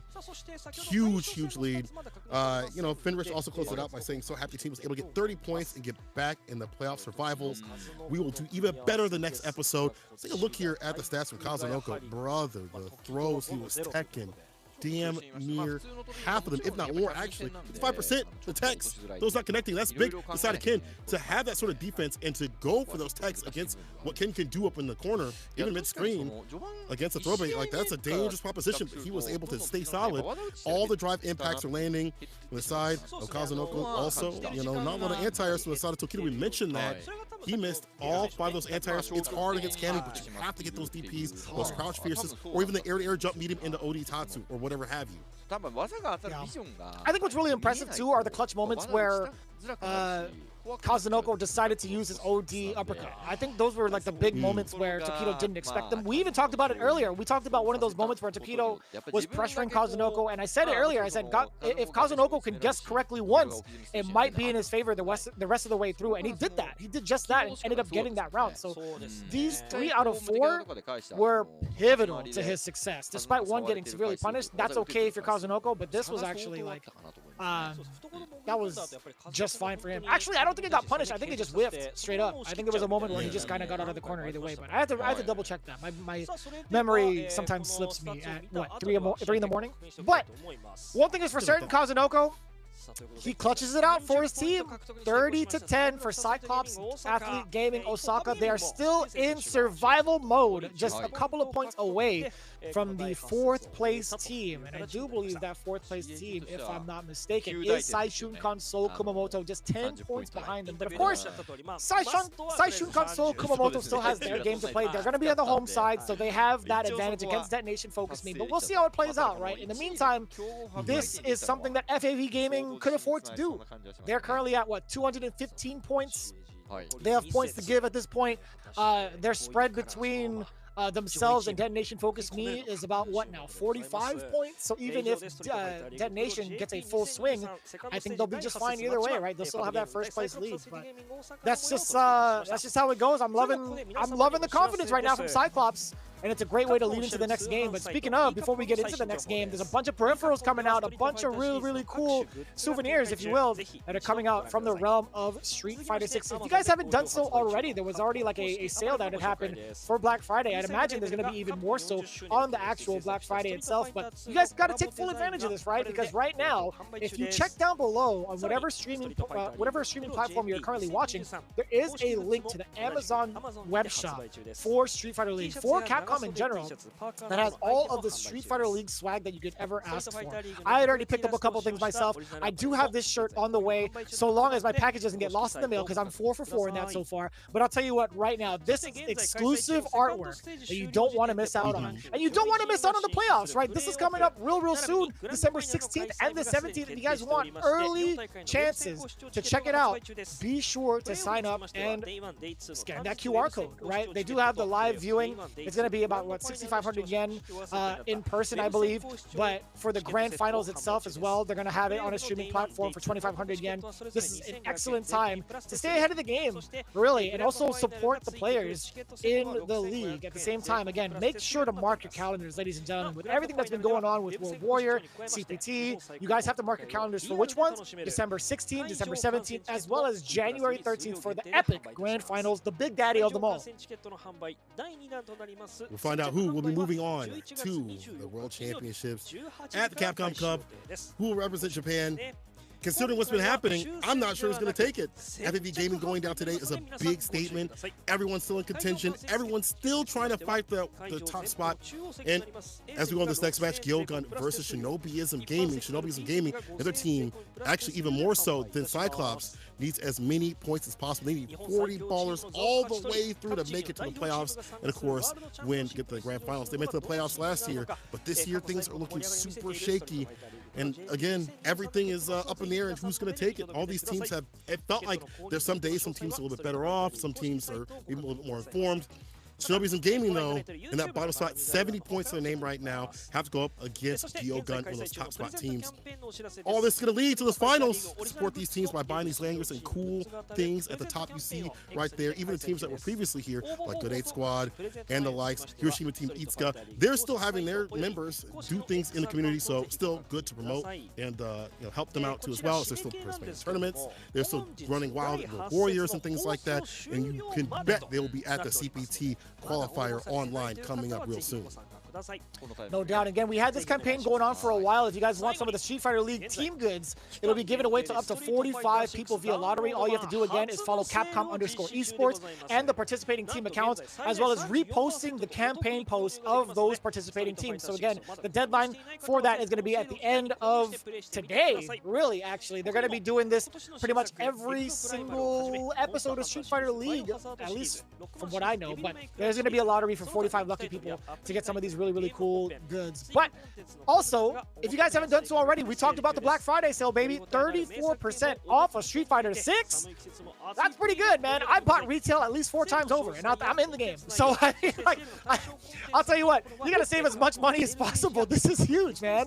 You should take advantage of this full-heartedly. I think this is easily the best iteration of the game, man. A full-on single-player mode, a really well-polished multiplayer mode, game of the year type content, if you will. I've already voted. You guys should too.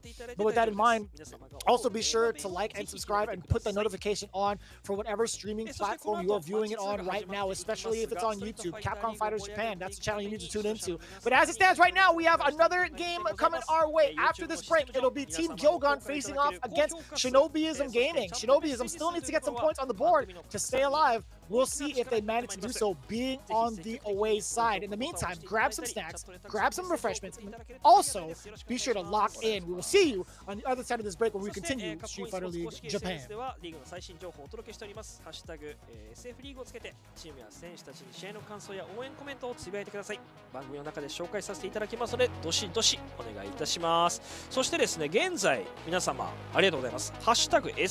ーグはですね、トレンドの方に乗りましたと。6位。全体トレンド6位。全体トレンドじゃないですかね。そして数の子513というキーワードにつきましても、現在ランクインしているということでございます。数の子がこうトレンド入りして、すごいですね。分かってない人はこれなんで、ストリートファイターコミュニティ外の方はまだ季節外じゃないのかってなるような。やっぱり食べ物の方に、そこからこうそんなのやってるんだってなるので、ぜひこうどしどしですね、つぶやいていただけるとですね、非常にみんながね嬉しくなります。よろしくお願いします。皆さんありがとうございます。さあということで、この後は試合準備のため休憩に入らせていただきます。20時20分から第8節マッチ2となりますシノビズムゲーミング対魚群の模様をお届けしてまいります。それでは一旦失礼いたします。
防御テクニックって多分いろいろあると思うんですけど、自分が防御テクニックを知ってるかどうかで変わるのかなと思います。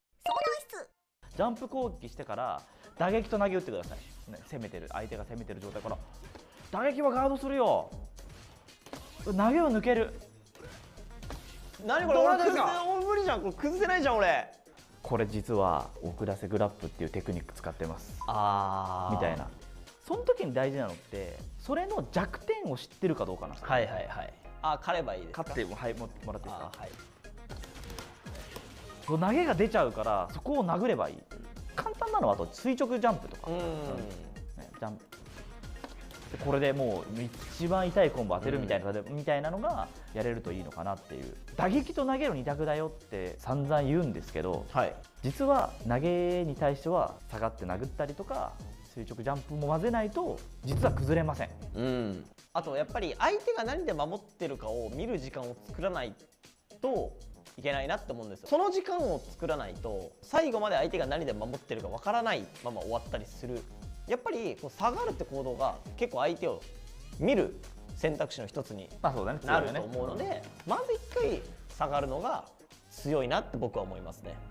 下がる強いところも多分こういうのもね、そう無敵技でこう切り返してくる相手に対してもこう、様子を見れば大丈夫だったりするから、だから3つだよね、選択肢はね。打撃と投げと様子見を混ぜましょうっていう、もうこの3つやってて通んなかったらそれは本当にもう悲しいですよね。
さあお待たせしております。引き続きマッチ2の模様をお届けしていきますが、本日はストリートファイターリーグ、こちらプロ JP2023 第8節というところで、セカンドステージ現在ですね残り3節本日含めてございますが、この後の2試合目そして3試合目を控えている、チームが、この後シノビズム、魚群、そしてデトネーション、フォーカスミー、最瞬間ソル、熊本という形になります。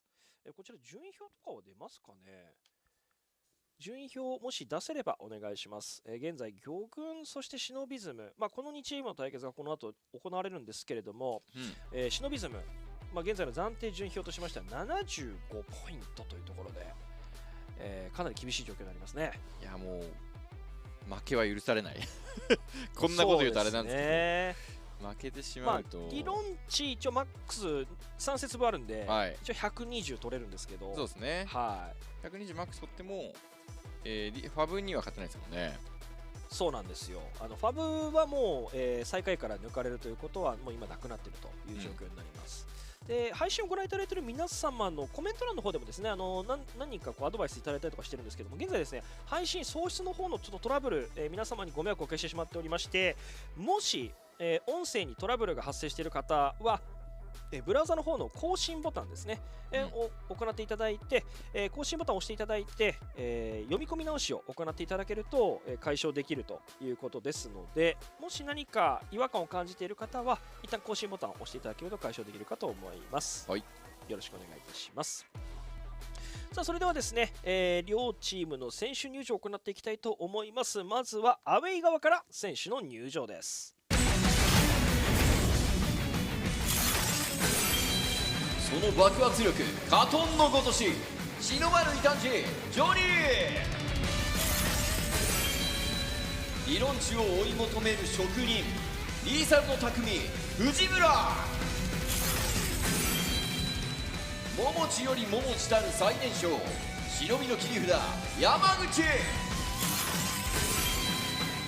常在戦場を続ける最強のオーナー、忍びの棟梁桃地。磨きに磨いた忍びの技、皆様とくとご老中のシノビズムゲーミング。さあアウェイ側シノビズムゲーミングの入場となりますが、これ桃地選手の祈りですか。祈りなのか陰なのかもしれない。陰を結んでますかね。なるほど、かなり集中しているようです。さあそして、ホーム側の選手入場です。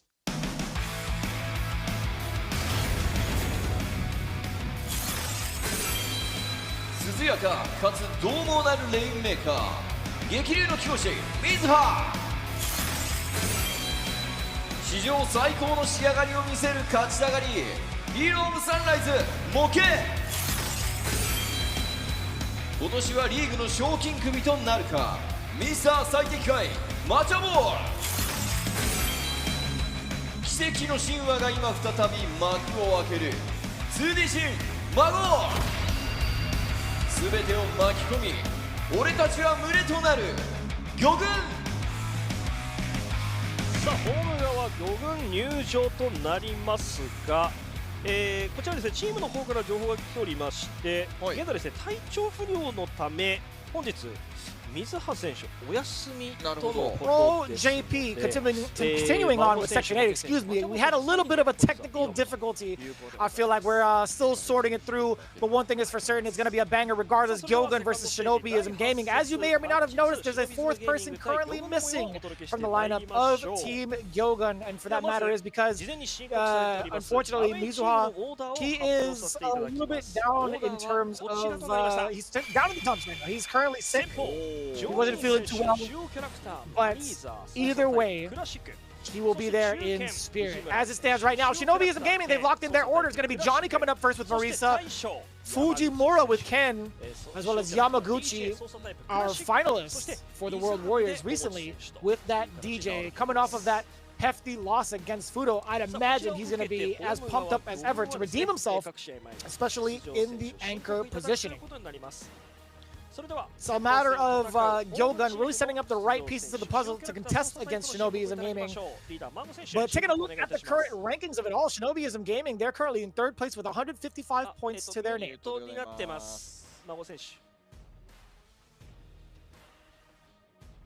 I think Mago had also muted himself. 大丈夫です。今大丈夫です。 There he is. All right, cool. We wanted to make sure. We wanted to make sure he was there. In terms of Mago being muted, we want to make sure Saint Cole is still back with us. Saint, are you here? Not just yet. I cannot hear him. ジョニー選手、そしてマチャボー選手、両選手にですね、意気込みをいただいていきたいと思います。 But that might just be me. Either way, it's going to be, ooh, Machabo coming up first. It's going to be the Ken match against Johnny's Marisa, which isn't going to be a bad shot at all. I feel like Ken is more than enough to take on the archetype that is Marisa, the brawler archetype with the armor included. I think there's a lot that Ken can do to kind of stuff out whatever Johnny wants to do. All things considered, Ken is very, very potent with that throw game. That's one of the biggest gripes that we've had on social media, talking about the throw loops in the corner. Well, guess what? Marisa is that character that happens to be very susceptible to said throws. And it's really up to Johnny to not even fall for that. But at the same time, it's like, you take a couple of throws, you got to find your way to utilize some of the big advantages you have with that armor to prevent yourself from getting to that situation again, or to absorb something a little bit heavier, like maybe a medium punch or even like a heavy punch coming in from the side of any of the Ken players, really. So we'll see how this plays out. In terms of the overall record, right, let's take a look here. Starting things off with Johnny. He's the man up on the camera right now. He had to switch up between Marisa and Mano and Marisa not too long ago, not getting the wins that he wanted. I think he was 2 for 6 in total. But in terms of the second phase, he's done a pretty decent job, right? I think he's gotten himself 50%. Oh, actually, my stats are incorrect on the sheet as well. But I'll tell you what, he's got 10 points to his name, 1 out of the 4 games that he's won, which isn't necessarily a bad look. But actually, no, that's in the first stage. Okay, I'm glad it actually fixed itself. There we go. 50%. I knew I had it right. I gaslit myself, ladies and gentlemen. Don't worry about it. But it is going to be a very interesting position to be in, considering he had just switched over to Marisa for the second phase, right? In comparison to someone like Machabo, who's been playing Ken pretty much out the gate. There was a couple of gripes as to whether or not he would continue on with Ken early. I think even on some of his streams, he was contemplating other characters, but he didn't have the best success. If you could take a look at the first stage progression, he got 3 out of 7.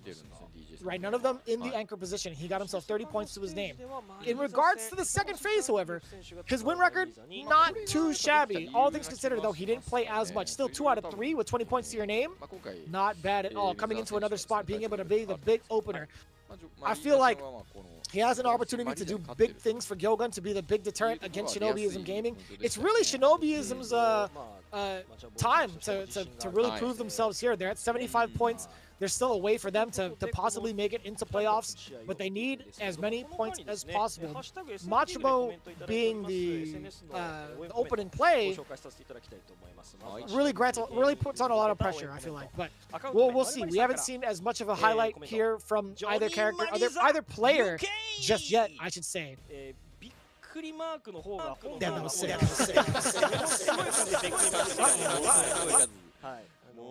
That scared the heck out of me. It was the ghost of Vicious Pass. There were multiple bald men that barged into my room, and they're like, you know what, we're going to take over the microphone now. But that's not going to be the case.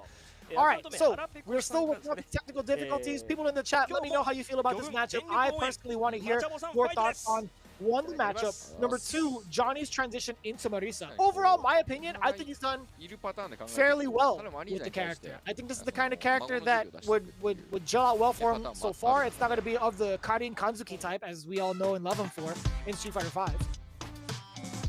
As we get ready for the next game, St. Cole, are you with us? I am here. Can you hear me? Yes, sir. There he is. Yeah, let's go. Right into the match we go as well. Stand heavy kick as we see some punish counter. It's the stand heavy kick of Johnny. We're talking about Johnny acclimating this character, and you know, it's been only a few weeks, maybe a month, and he's been able to quickly acclimate, but you're going up against the likes of Machabo with that quarter pressure you were talking about. It's so deadly against Marisa. She has to hold all that pressure. The real defense, the cross-cut DP, you can't leave for free.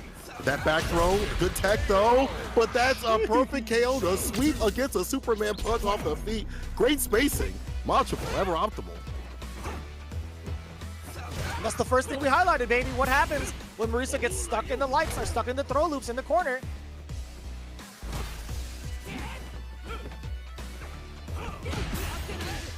Okay, we'll see if with punch gets a stand heavy kick. Has an option for that. In full. With the command grab, nice and close. Closing on in up in that corner. Good interruption against the drive rush. Finds a counter conversion. Perfect parry. Right back at business is Johnny. Safe jump going as well. The attempted parry from Machabo. Drive reversal. Get off of me. That was mid-air. It also causes the burnout. That's great. Machabo tried to sneak out of there with the jump. We snuck in a medium kick. I still got to confirm. Machabo now. Tele plus. That's plus enough, I should say, since they're both a burnout. My bad. Ooh, we'll take it. Spend it all. Why be shy about it, right? Sit down and shut up, says Machabo. That first victory. Snuck in that drive impact at the right time, at the right spacing. Talking about optibility in terms of how much runs his skin and his combos. His spacing, though, has been on point, very compact against this character. Not for nothing, though. Johnny has some good sequences, but it's Machabo all in that corner pressure all damn day. He's on game point. Starts off strong with a crouch kick, drive rush. Ends it with the enhanced Hasu for that max amount of Oki. Jump fierce. That's a throw, though. Johnny's going to go for a lot of attacks. It might be something that Machabo can read for later on.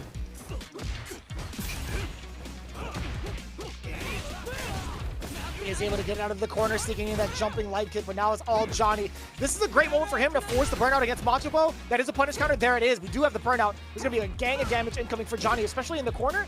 Yes, sir. Preventing the jump out. Preventing the jump out again. 3 times.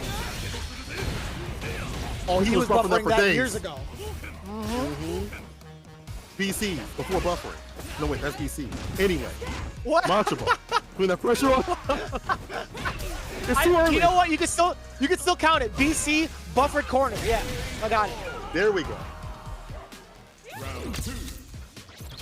So Johnny's got it on form right there with that corner push, continuously on block. But again, Machabo starts off very strong.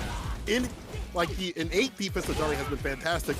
You'll leave, you'll take that damage, because you'll only be caught up in the corner. Take that DP.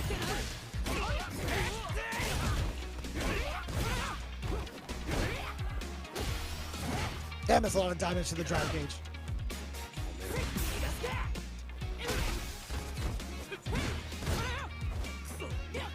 Rush that drive gauge, as you pointed out, has him caught up in the corner. Good wallsy sort of character, got the Gladius and things like that. That forward heavy kick before, medium punch too as well. Machabo finding his way out. Yeah, looking for that forward medium punch, finding conversion, too far out in the distance though. Machabo escapes. That level 3 at the bottom too as well. He's about to cook if you let this man do so. 2 good conversions.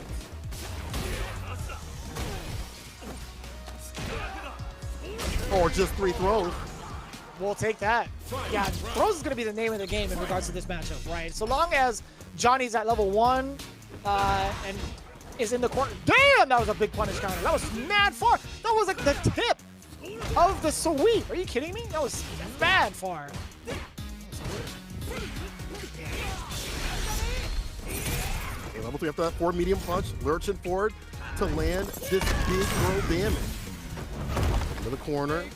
Let's see, walk up forward, heavy kick, drive rush medium. Oh, we'll fake out the drive rush, I believe. Forward heavy kick, top in the corner. Machabo's in burnout. Don't get pressured where you don't need to be. Up in this corner position is bad. That drive impact right back. There it is. Johnny.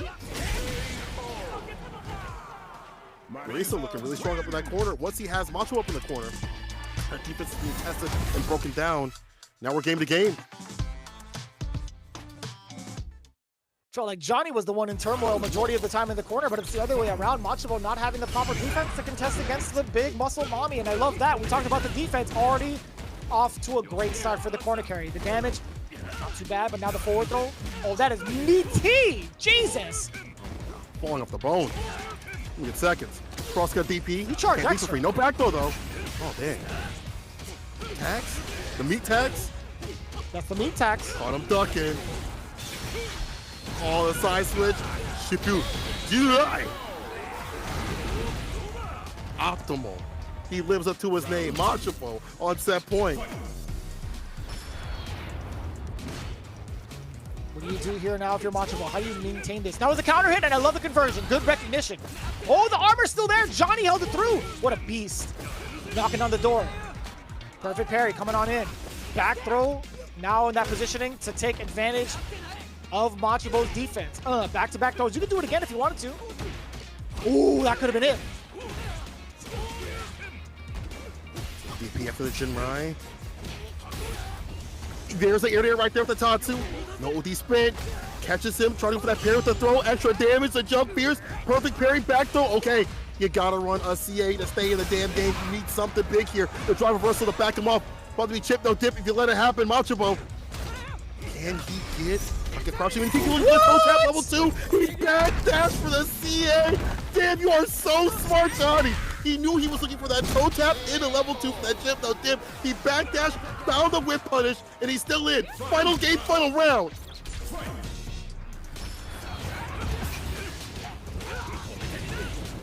That was tight. Knowing that was out of range. I love that from Machibo as well. Knowing that he understood the situation, right? He was like, you know what, Johnny's gonna try to bait me out of this parry. I'm gonna go ahead and just punish him for this phalanx, the misplaced phalanx. That forward throw. Gets to do it again. The normal's coming though. No, it's not! Johnny might have thought the same thing. We're all wrong. No, not like this.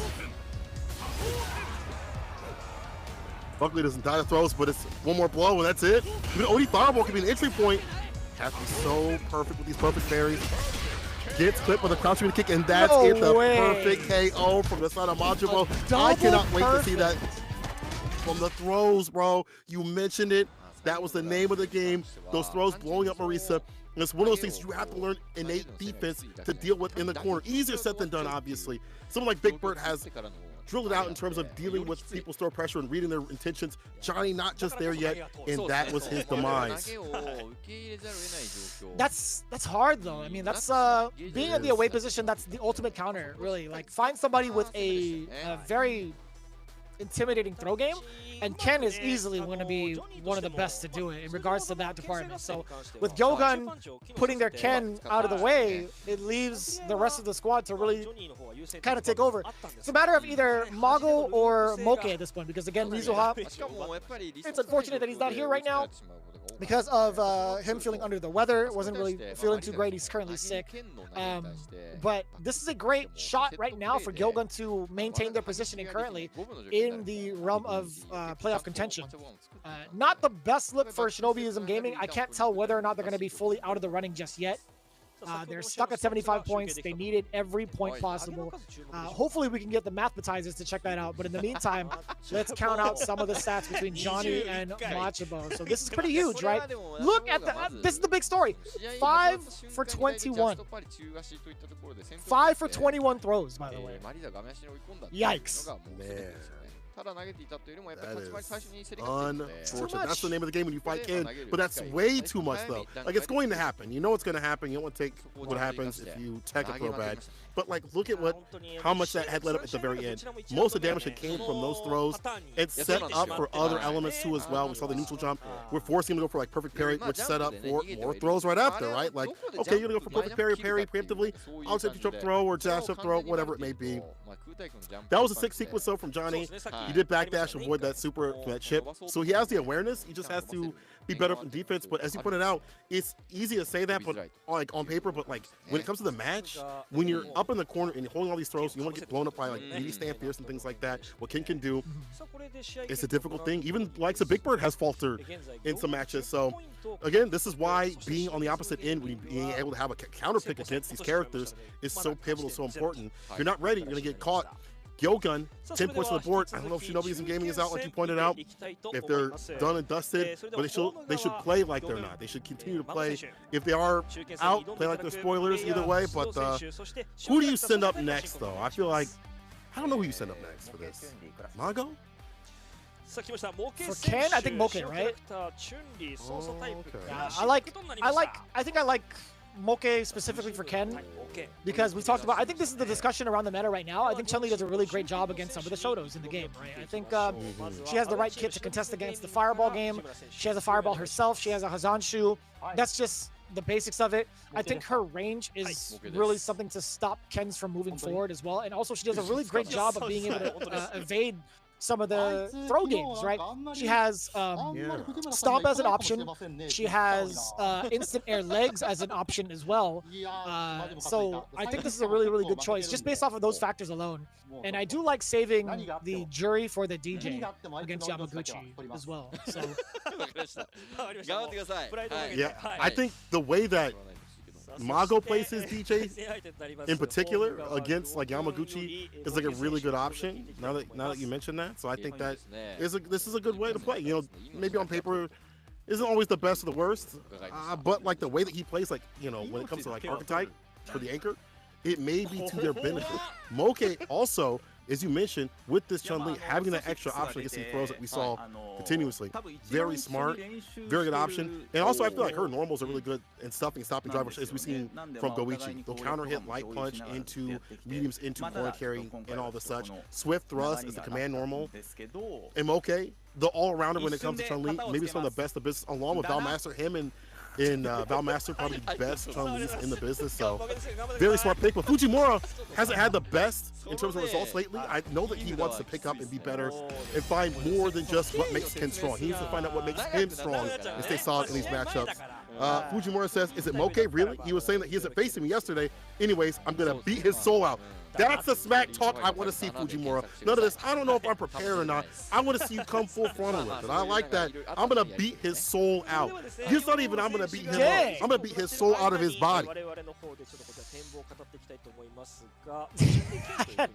I got nothing. I got nothing in regards to like, a rebuttal statement to that. I'm gonna leave it just as is. That's fine. I've never seen Fujimura ever talk that way to anybody ever. I thought that was coming from Moke. That's something that Moke would say, right? Even Moke was taken aback. He's like, did he just say he's gonna end my life? So scary. What an absolute demon.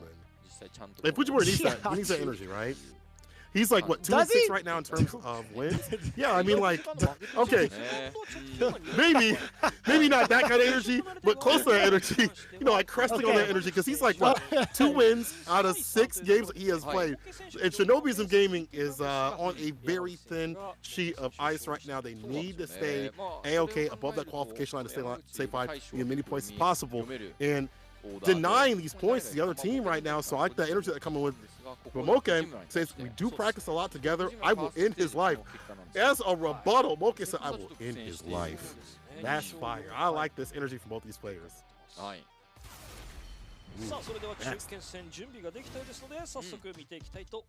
I do love the type of energy coming in from Fujimura. This is not the best. Sorry, this is not like the type of talk we've heard from him thus far. So there's gonna be a lot of energy behind it. And speaking of, a lot of activity coming in from Fujimura, checking the lows as well from far distance, but no confirm out of it.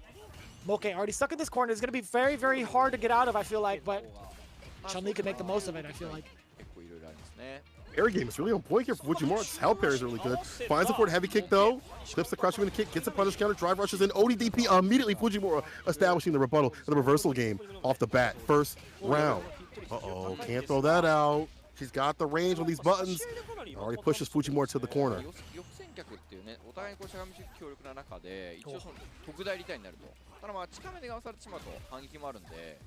Man, this is a huge rebuttal right now from Moke, checking back-to-back with the low medium kicks. It's so deceptively far.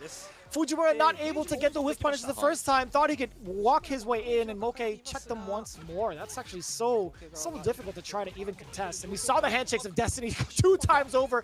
Moke tried to go throw paper a 3rd time. Not today. It's the overhead. Walks back, stand fierce as an anti right there. Trying to get the DP. Gotta walk back just a little bit more. Moke's gonna take advantage of this one. Frame kill. However, he seeks on the counter hit. Did not find a full conversion. The whip though on the drive impact. That could have been more. That could have been splat. The back throw is one touch. Forward heavy kick connects. Moke has been burned out with the reversal jab on wake up. Puts him to sleep. That's the feet. We're even out in rounds. I like the idea Moke was looking for a delayed throw or just like a throw in general, because that forward roundhouse is able to snipe out that exact option because it's considered airborne after a certain amount of frames. Dash up twice over for the Oki, the jab pressure immediately afterwards, but it's ooh-wee. Fujimura with the sweep. I love seeing the sweeps just randomly from that range. Yeah. No shot.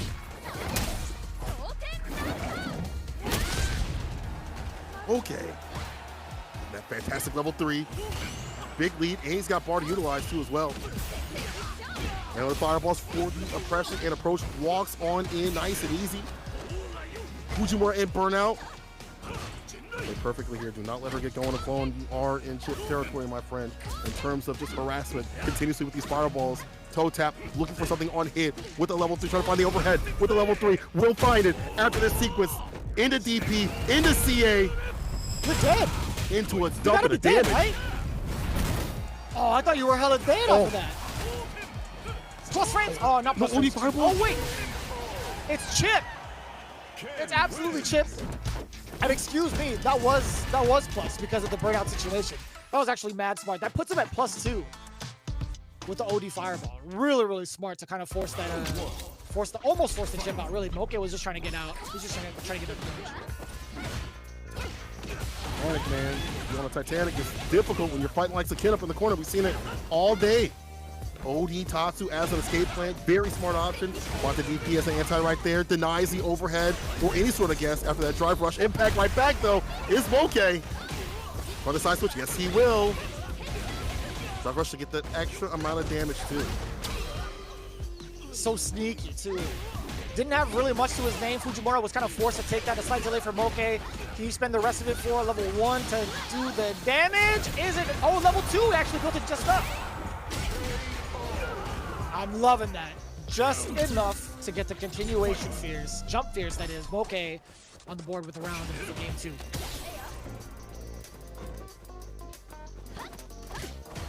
Yeah, now wary of that crouching mini kick. He's been hit by it continuously, but still, the counter conversions are on the deck here for Moke. That stand light punch starter. Pick up, parry, you find the crouching mini kick. You're gonna get the side switch, yes sir. Now, you definitely see that a lot more from Fujimura than you do from Tokido. In terms of playstyle, he wants to put you in the corner. As soon as he's close enough, ends it with the DP. Overhead, not gonna get that level 3 just yet. Let's keep that bar, but he's in burnout. It's been a problem. Moke aiming for that bar. No gaps though.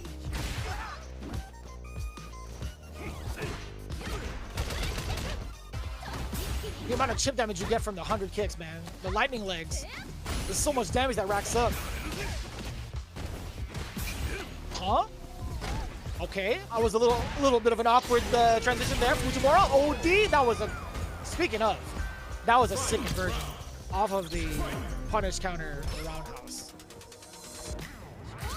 Great poke up in the corner, and knowing that Moke was going to go for a button, or maybe a throw possibly, found the follow-up. Fujimura on set point. Jump to start the point jump. Fierce double dashes in the trade. You've seen that wake-up option a lot from Fujimura. Trying to keep it as meaty as hell. Dash up. Yeah. Oh, I thought it was going to be level 2 or counter level 3. hit. It could have been, that's right. Out of there. Totally worth the meter for Fujimura. Does get the sequence off of Jinrai into the level 3. This is going to be great. Does get the life lead. Does get the corner advantage. This is perfect for Fujimura.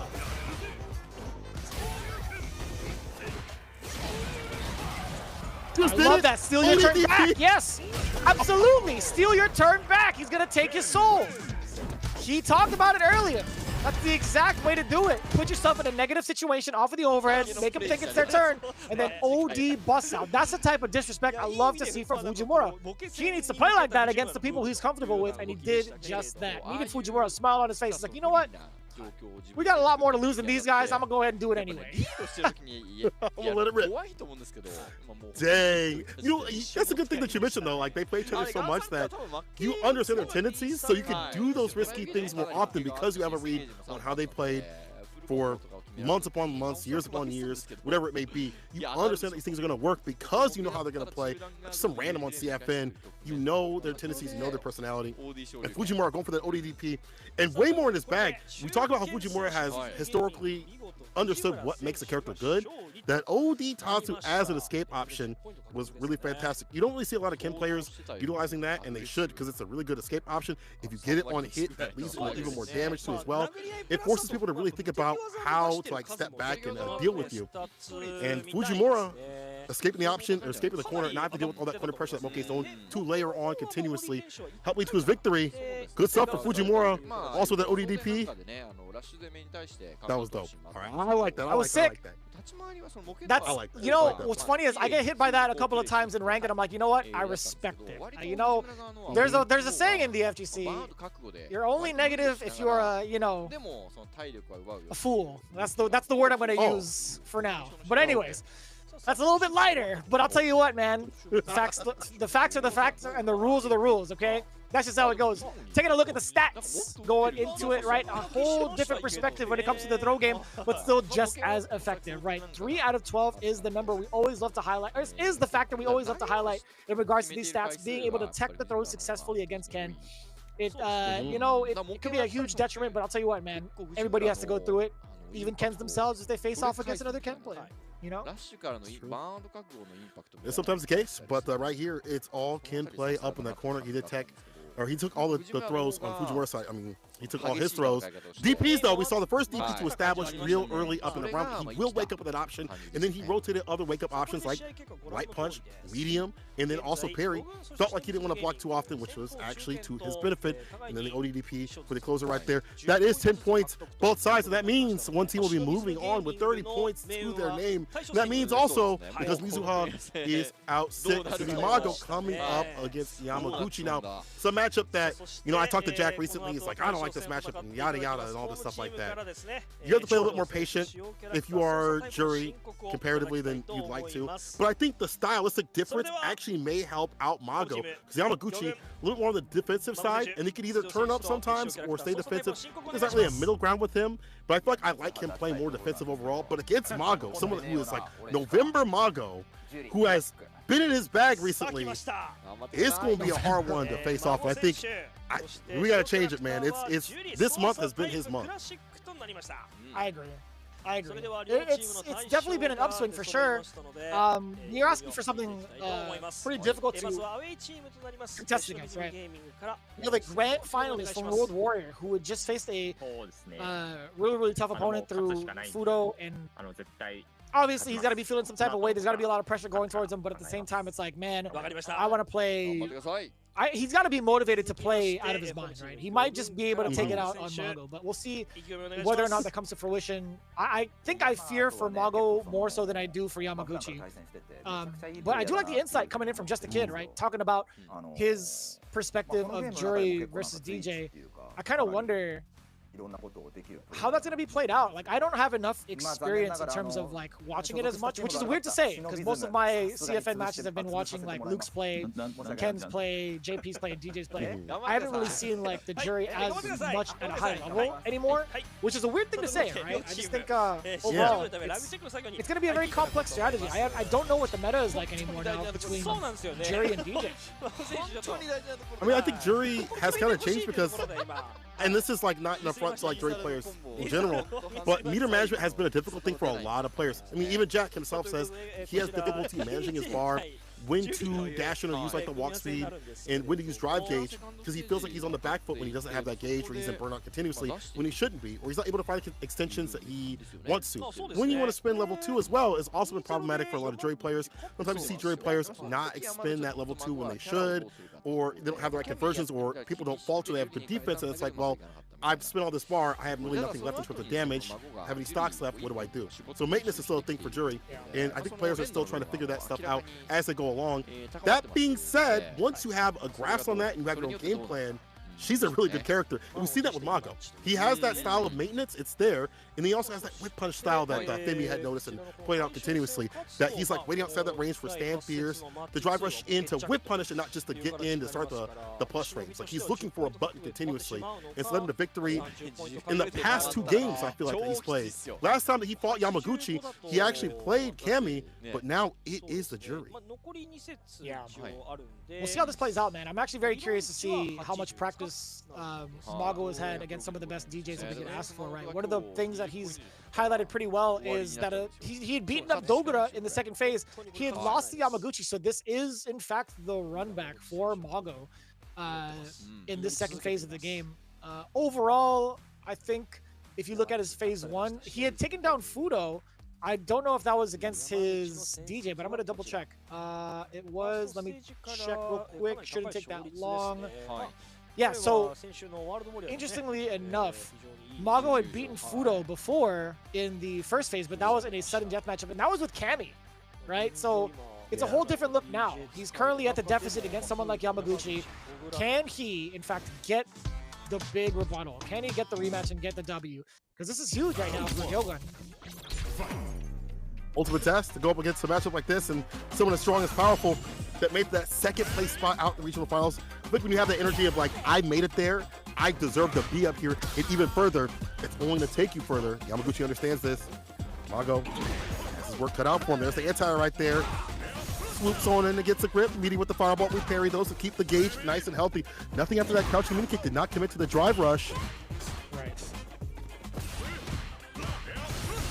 Drive rushing on in there again. We talked about this earlier with the other DJs. Stand jab, tip throw, dash up on in there again. Jab pressure. What is Yamaguchi going to do to keep him there? And I love that throw bait as well. Hey, hey, hey. Oh, back roundhouse instead for the frame kill. Ooh. That's not quite often. Out of the corner. We've lost so much health. Oh. Even that's just a jump scare. Stand medium kick does not get the crouching medium punch follow. Will get it right here.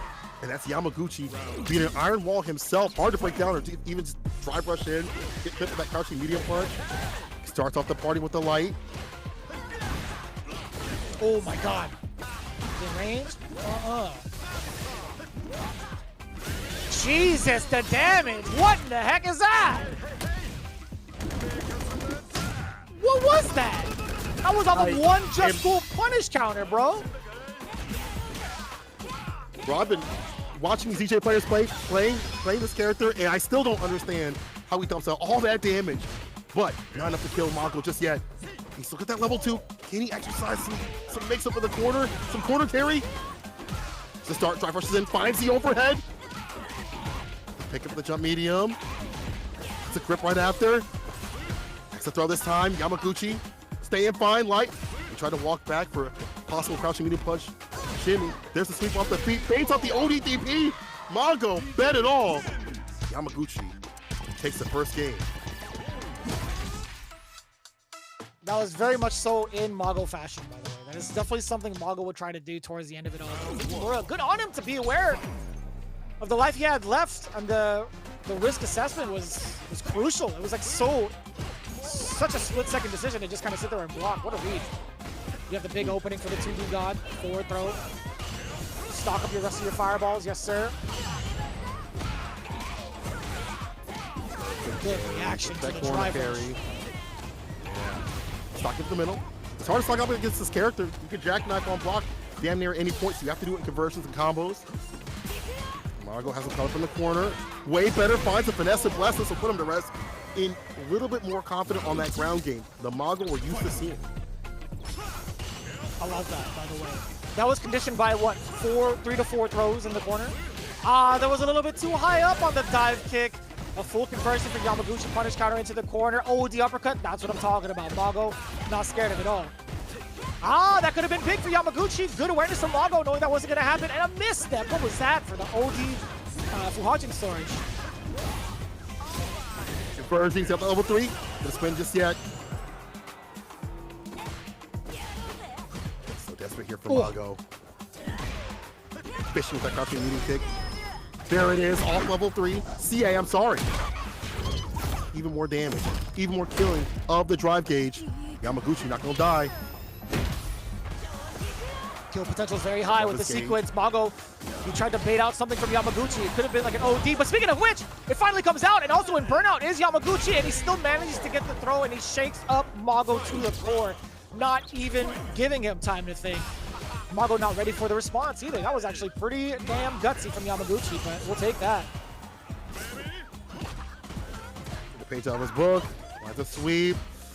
Dash up light this time, no drive rush, and sneaks in the just cool light kick. Again, punish counter situation, level 3, the massage parlor. Take me there. From the back, yeah, now from the front. A ton of damage dumped out. Yamaguchi with a fantastic start. You see Mago shaking his head, scratching his head, confused about how much damage that Capcom let this character have.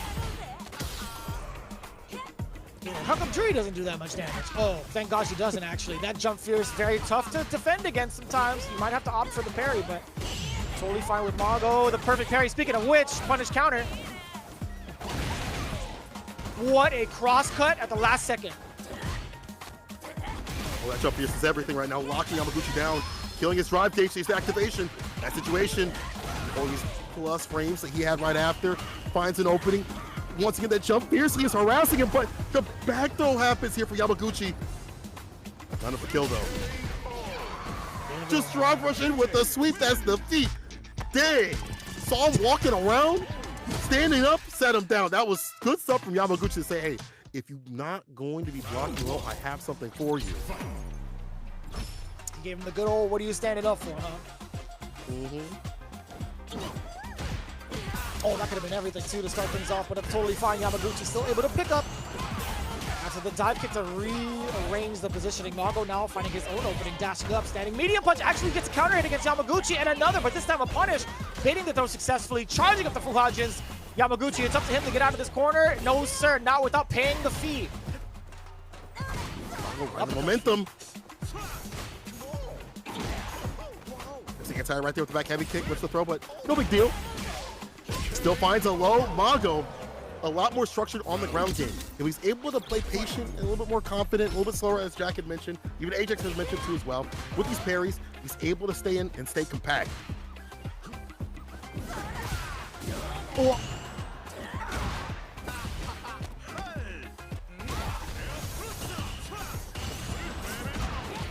Oh. Really fortunate timing actually for Mago to jump in right when that drive rush was released. Yeah, you know it. Drive reversal against the level 2. No feng shui opener for free. DP spins. Almost the last bits of his bar. Got hit by the punish counter.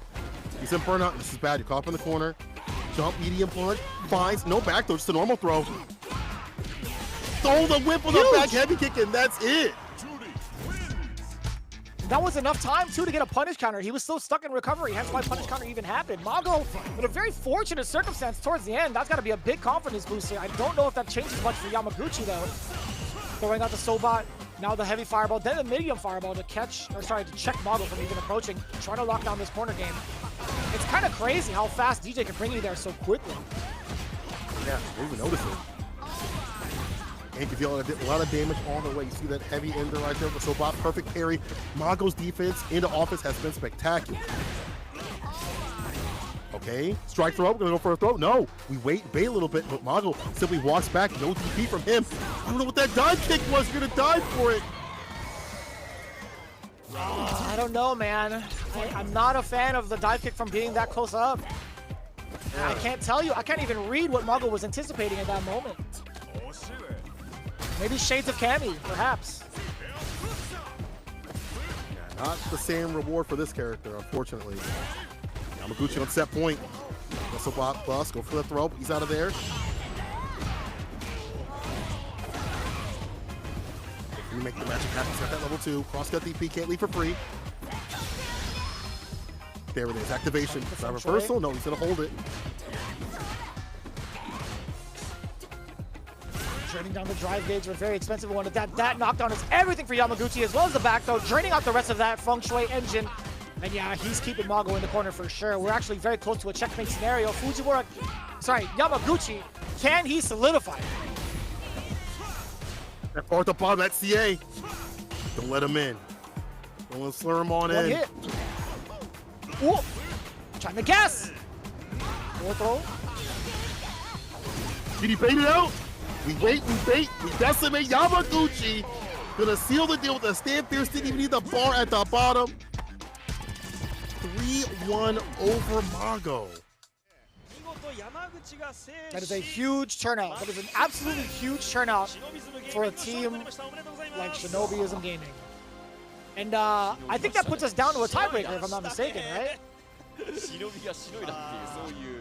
Oh no, I'm mistaken. Actually, no, I'm sorry. I mixed it up. No, you're right. There's going to be a huge, either way, it's going to be a huge upswing for the side of Shinobism Gaming. I had marked down the wrong thing. My mistake, guys. My mistake. But this is huge for Shinobism Gaming, man. Yeah, not 40, but 30, still really good. I don't know if that lets him stay in contention, but still, that's a really big commitment right here.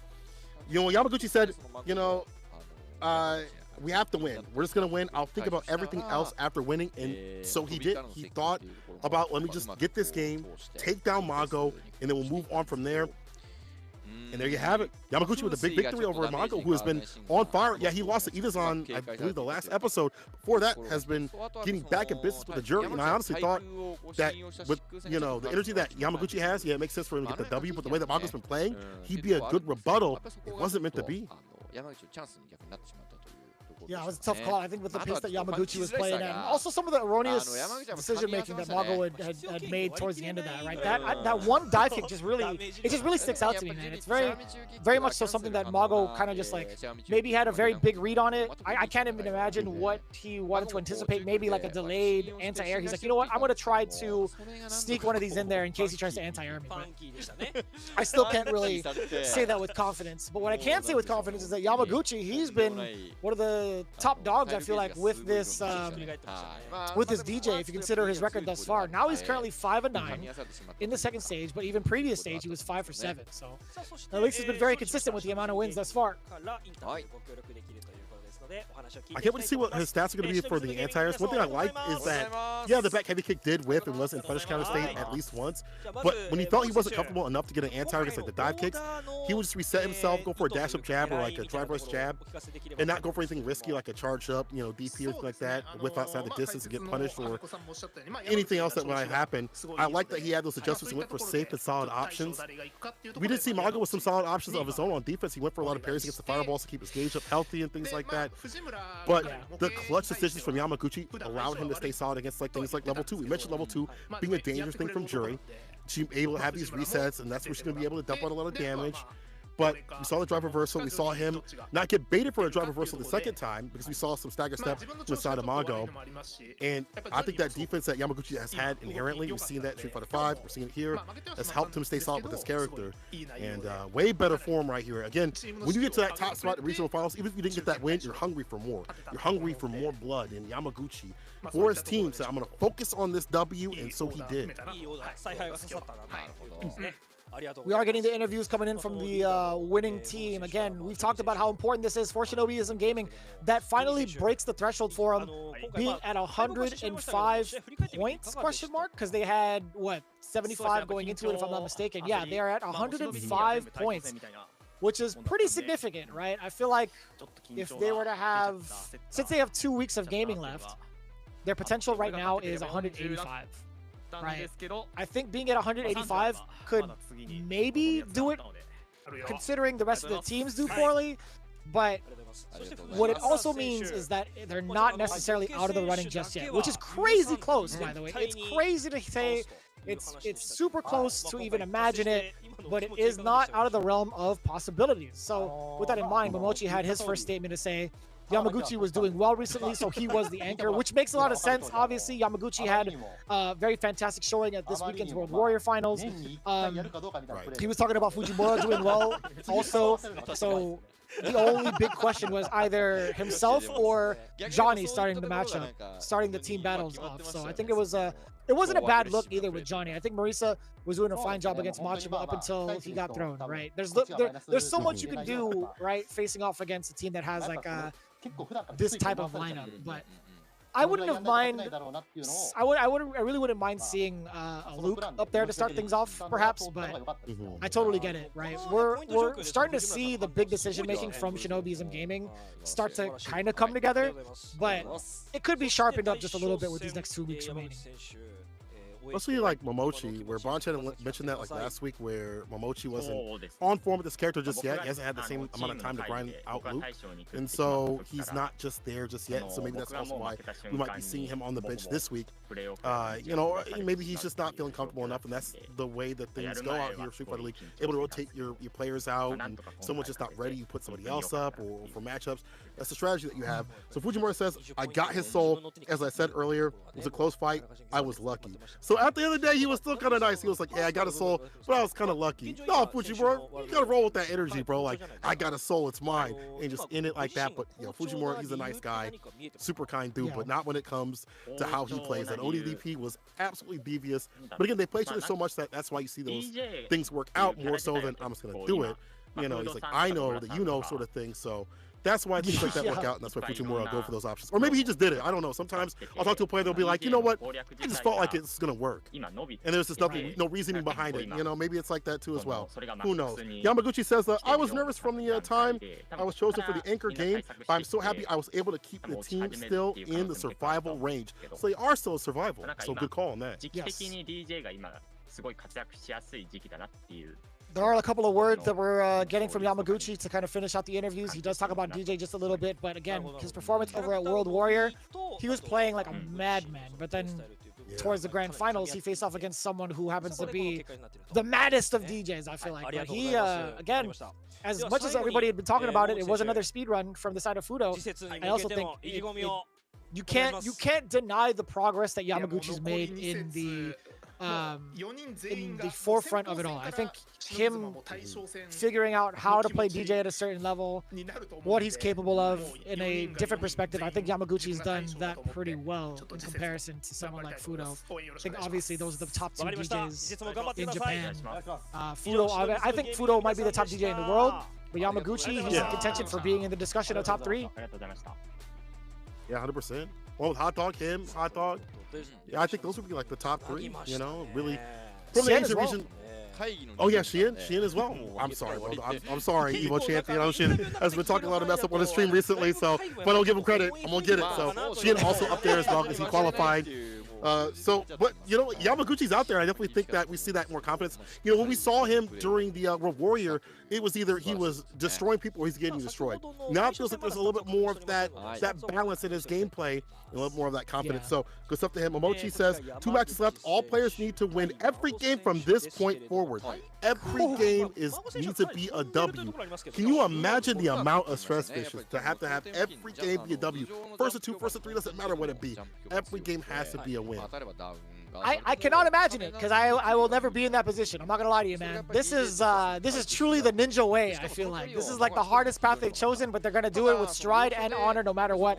I applaud them for their progress thus far, but I really hope it does not bite them in the end. Let's take a look at the stats. Very similar, as you can see, in terms of the throws tech, but one really big factor, obviously, the anti-airs. Man, 5 out of 14. There was a lot of jumps coming in from GyoGun's very own Mago. Didn't really need to anti-air as much, unfortunately, right? But I think majority of the time, I think most of it were punished anyway on the ground, right? In terms of the dive kicks and whatnot, I think we do kind of count those.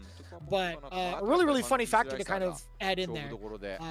Overall, I think Yamaguchi had it down pat, regardless of what happened in the tech throws. I think both of these characters can do pretty well with the tech throw or the throw game department. So hence why you're seeing the stats today.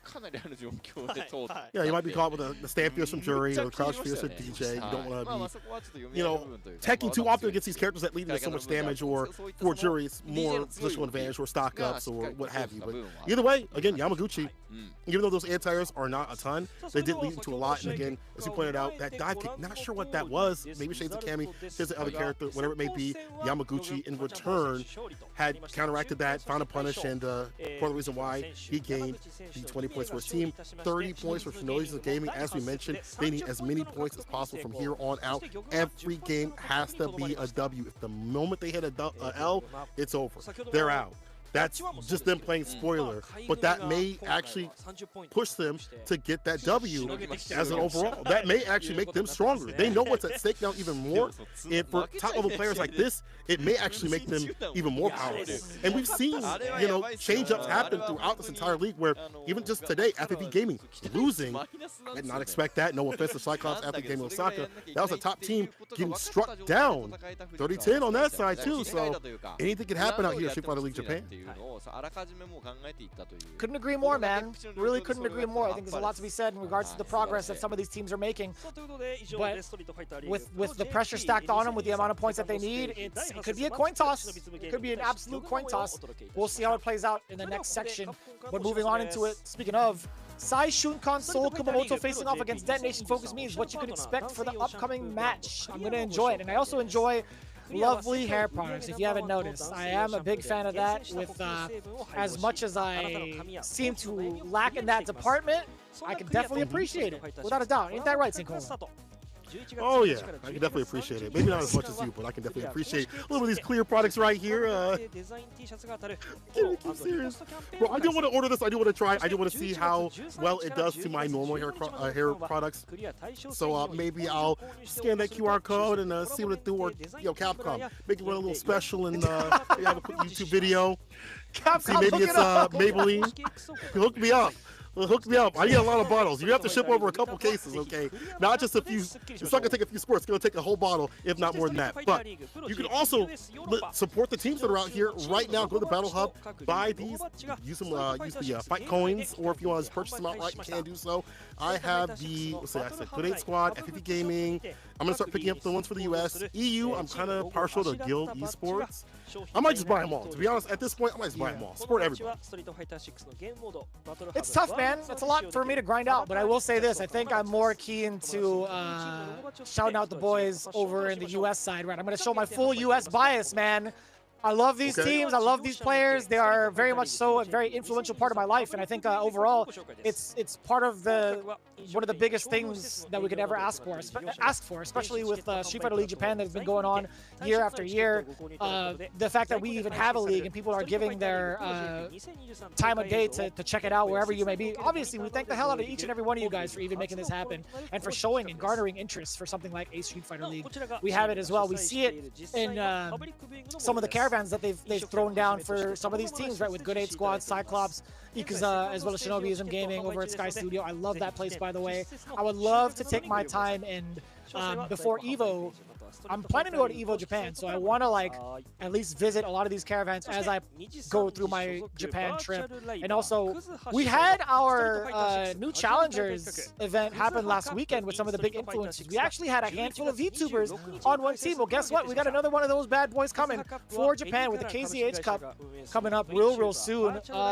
This weekend also, it's going to be on the 26th, or the 26th of November, which also falls in line with a lot of the CPT events that are going on, right? I know Southeast Asia is going to be going down for that weekend, but you guys don't want to miss it, man. A lot of these VTubers have really been throwing it down in the realm of Street Fighter 6. It's been really insightful to see how beginners take on a fighting game, and I think that's been the best part because it also hits FGC translated. You get to hear the thought process overall, but you also get to see the coaching, the mental behind all of the pro players, which is the biggest takeaway.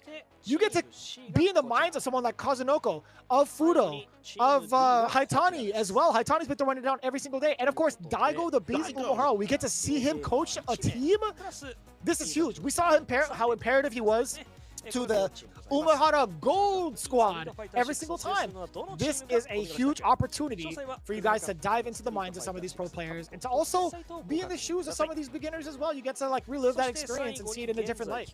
And if you want to experience the Street Fighter 6, now is the best time to experience it. 34% off. Vicious, you bought a lot of copies. Hey, so have I. And I bought it on different systems too as well. Spent a lot of money supporting this game, but y'all can get your deal ASAP on Steam. They have the standard, they have the Deluxe and Ultimate Edition. If you have never played this game, hit the demo real quick and see what's about.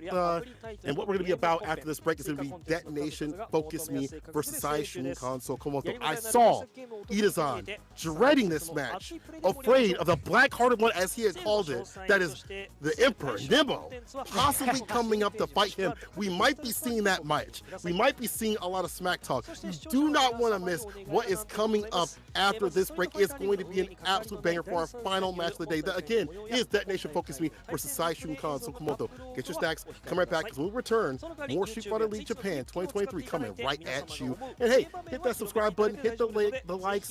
If you see something sick you see on Twitch, tweet it out to us, at me, at Vicious. Show us what you like. And again, when we return, more Street Fighter 6 coming your way. Don't go nowhere. 面白いんじゃないかなというふうに思いますので、ぜひお願いします。だな。はい。で、引き続きマッチ3お届けしていくんですけれども、皆様まだ高評価をされてないという方、本当に今日1試合目2試合目と特にこの CAG シノビズムこの下位チームがね活躍しているというところで、心が震えた方も多いと思います。皆様ぜひ高評価ボタンを押していただく、もしくはチャットメッセージするといったところがですね、番組の拡散に大きな力になりますので、ご協力よろしくお願いします。はい、お願いします。そして X での選手への応援コメントや、番組の感想などもたくさんご投稿いただけると非常に嬉しいです。よろしくお願いします。カプコン e スポーツ公式 SNS の方ではリーグの最新情報をお届けしております。ハッシュタグ SF リーグをつけてチームや選手たちに試合の感想や応援コメントをつぶやいてください。番組の中の方で抜粋して紹介させていただきますので、どしどしお願いいたします。それではこの後は試合準備のため休憩に入らせていただきます。21時27分から第8節マッチ3デトネーションフォーカスミー対最瞬間ソル熊本の模様をお届けしてまいります。それでは一旦失礼いたします。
初めてだ。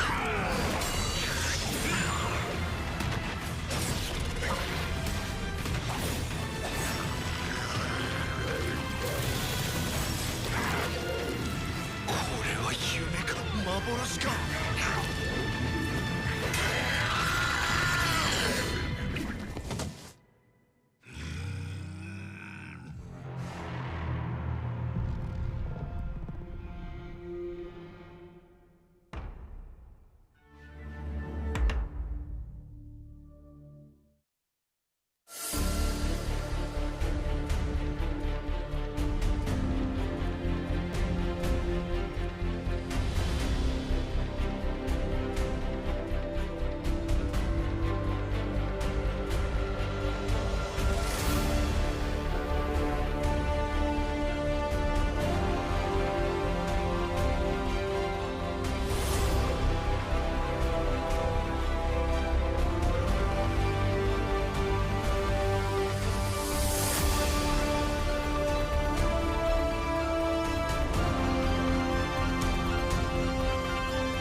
Team Detonation FocusMe, Team Saishunkan Kumamoto rounds out our final match tonight. And what a banger this one is going to be, considering the history. We'll see if things align the right way, but first off, Detonation FocusMe will step to the bat.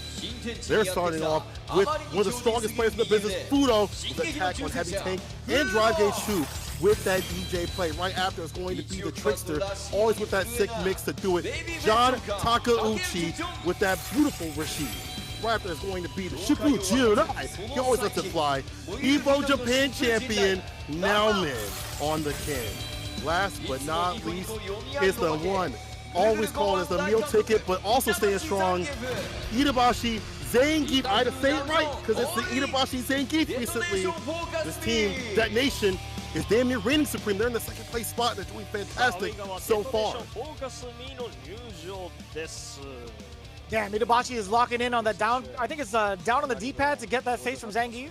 I might be wrong, but perhaps. But it's a very strong composition, no doubt. I think the way things are going for them, it'll be a tough one for sure. Saishunkan Seoul Kumamoto, on the other hand, we got the man who is a top 8 finalist. It's the Daredevil on ice, Kabe. What a very, very impressive showing with that can this last weekend. Followed by the Prodigy. You already know what time it is. It's Higuchi time with that ever impressive Gaia play. Coming in hot at the Little Devil, right off the toes off this weekend as well. I think overall he was like watching and playing as many times as possible. I actually don't remember his results, but Shuto, someone to watch for sure. Brute King himself, Nemo, to round it out. He's the one that has been intimidating everybody out of the rankings, I feel like. He's the one that's intimidating people from playing. In fact, you had mentioned it earlier. Itabashi, little spoiler alert, he might have refused to play today. I wonder if that actually comes to fruition, whether it's true or not. I don't mean to play spoiler too much, but you had mentioned it earlier. Nemo might have scared the pants off of him. Look at that. Look! It's still a grudge match. It's still the grudge match between Nemo and Itabashi. He hates grapplers, and he hates everybody that uses grapplers. Oh my lord. You know, I'll give y'all a little bit of lore. So after Evo, we had a little TNS thing, or the little fight thing, fight cards. I talked to Itabashi. I was like, hey, thank you for showing up. You and Nemo showing up. He said, never say that name again around me. He's like, thank you so much for inviting me, but don't ever say that name around me. So there's definitely that little bit of heat beef. Unfortunately, Itabashi sitting on the stands right now. It's going to be where she started things off, Ken and then DJ. What do you think about this composition overall, though? This is a messed up composition, man. I think it's a really, really funny composition in terms of strength, right? I feel like Rashid is definitely of that wild card variable. I think there's so much tech that's been developed for this character. Obviously, we've seen it win offline premiere, something that we've talked about. We've harked on it for a while now.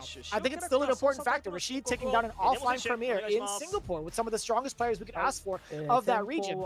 So I think there's been some upward improvement as well for the side of John Takeuchi, right? John Takeuchi, despite having a losing record of 2-6, he's starting to find like his way with this character. He's starting to gel with this character a little bit more. It's been proven with his W over Moke, I feel like, which has happened, what, over on the 17th, what, last time they played, right? So I think with the amount of tech that's been developed now, I think we're starting to see John Takeuchi also develop as a player as well. With that in mind, though, it's Nemo coming up to bat, and I feel like this is a player that we haven't really seen perform as often. He's only played, or he's only won a single game out of the 6 he's played thus far. But all things considered, they're still well up on the leaderboards right now. I just think overall, I think it's time to show out that Nemo. I think it's totally fine for him to do that, to step up to the plate. And if you're looking at the current record against DetonatioN FocusMe, they haven't played yet, right? They still have to do their back and forth towards the end of the season. Is that confirmed or not? I'm not even too sure. Let me take a look at the schedule.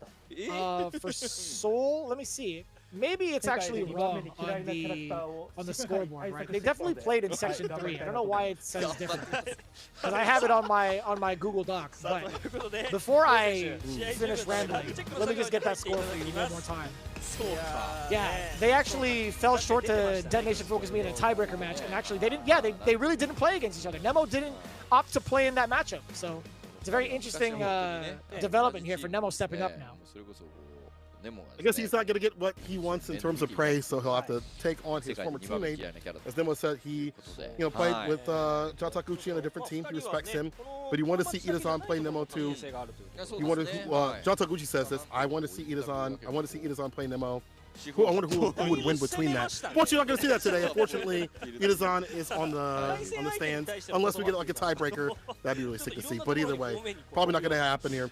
But John Takuchi, as you mentioned, has really been finding his way with this character. I think part of it is level 2. I mean, level 2 is a great equalizer. As we mentioned previously, it's hard to have a bad level 2. At minimum, you're pushing them to the corner, maybe make them waste resources, holding parry. They're afraid of like that strike throw that comes after. Maybe they're holding a few throws, but that it's hard to have a bad level 2 as dominant as that is. And Rashid himself has been developed in a way where he has some great mix-ups off of knockdowns off of Eagle Spike, the corner pressure when he's able to get going and flow, can dump out damage. Maybe it's not always there mid-screen, but in the corner definitely is there. On the reverse, though, Nemo hasn't really found his way, as you pointed out. Only 1 out of 6 in terms of wins and games played. Not so good for him. He'll really acclimate to how JP has played, so he has to figure out how he's going to play his own one-player style with this character. I feel like it's not there all the way when it comes to the second section. We saw a very disheartening match when he had to fight Mago, and how he was very upset about that. Even said when Mago and Itazan were playing recently, he was like, I can't root for either of you at all. I can't root for either of you. Yeah. He was demonic for that. That's true. That's just how he is, man. Like, that is the character that is Nemo. Obviously, there's no ill will towards either of them. That I don't know for certain. I can't say with the utmost confidence. But for the most part, Nemo, again, he welcomes the competition. I'm sure they all have their gripes about the character selection and the matchup spread. But Nemo, he'll never take it too far, right? Right. Well, Nemo, very vocal about the characters that he doesn't like, as you mentioned. He said, I practiced against my second most detested characters, I'm guessing Rashid. I don't want to do this again. He said, I don't want to do this again. Most people will be like, yeah, I practiced, I'm prepared, I'm ready. But Nemo, very honest about having to fight an optimal Rashid. He says, I don't want to have to do this again. Can he get his win? He starts off strong against Takuchi, sets up for the departure, locking his character down.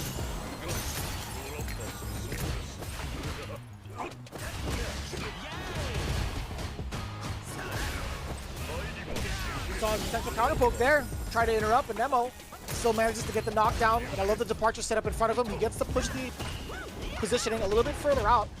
And it's the enhanced jump, and it was actually a cross-up. That was mad unfortunate. Nemo wasn't at the right angle to even get a crouching heavy punch out of there as well. No fear from the OD Amnesia. It's fear from the low medium kick instead. Do we get to set up here? Very enhanced whirlwind at that, yes sir. These meaty fireballs are dangerous against JP. Can't do much about him. Does find a stand Pierce. They'll punish counter Pierce. Departure. The teleport. He actually dashes up. Gets hit, and that's going to be the level 1 follow-up. What a conversion from the side of Nemo. He was so aware right there. I think maybe John Takuchi thought it was going to be a teleport, possibly. Perhaps, man. I think that's something to keep in mind as Nemo already starting things off pretty well. Departure right in front of him, sending out a feint just in case the low medium kick, and now trying to counter poke his way towards John Takuchi and the wall. Get off of me, spinning mix here. That's the anti-air choice. You can't press the button after that, especially in the drive rush version. Bam! The bait. Knockdown. Face it out again. That's gonna be the win. Easy stuff for John Takuchi. We have that Bears with that fireball, and just to mix up just in general, this character. Even having Amnesia is not enough to stop the pressure of Rashid. Does find the anti-air right there, though. I wonder if there's a space where Nemo can jump in at, be a little bit closer, to find some of these jump ins, like the jump heavy kick, jump gears, where the heavy mixer is not going to reach. Level 2, though. That's a difficult call. Yeah, I don't know if there's an actual angle for that, but we'll take the enhanced whirlwind. Arabian Cyclone afterwards, the Fierce, to sit him down. A couple of jabs to start things off, get himself another sequence. You could do another fireball if you wanted to. Oh, it's the setup! Oh my god. Off of the Cyclone, into the air, and still managing to bait out the OD Amnesia. John Takuchi looking pretty strong, man. I can see why Nemo don't like this matchup, or just like playing against this sort of character, especially as optimized as it is. I mean, it's the neutral, maybe not the most fun for Rashid. When he gets going and flowing, it's hard to stop, especially if he gets that corner push. John Takuchi trying to initiate things off the bat. He does so with that throw. There we go. I feel like there is a gap between bump. the two, man. That's a tough call. I see people go for the parry, right? Yeah. Speaking of perfect parry, side switch, departure perhaps, go into dash up into the overhead, greedy enough to get a jab afterwards. I like that.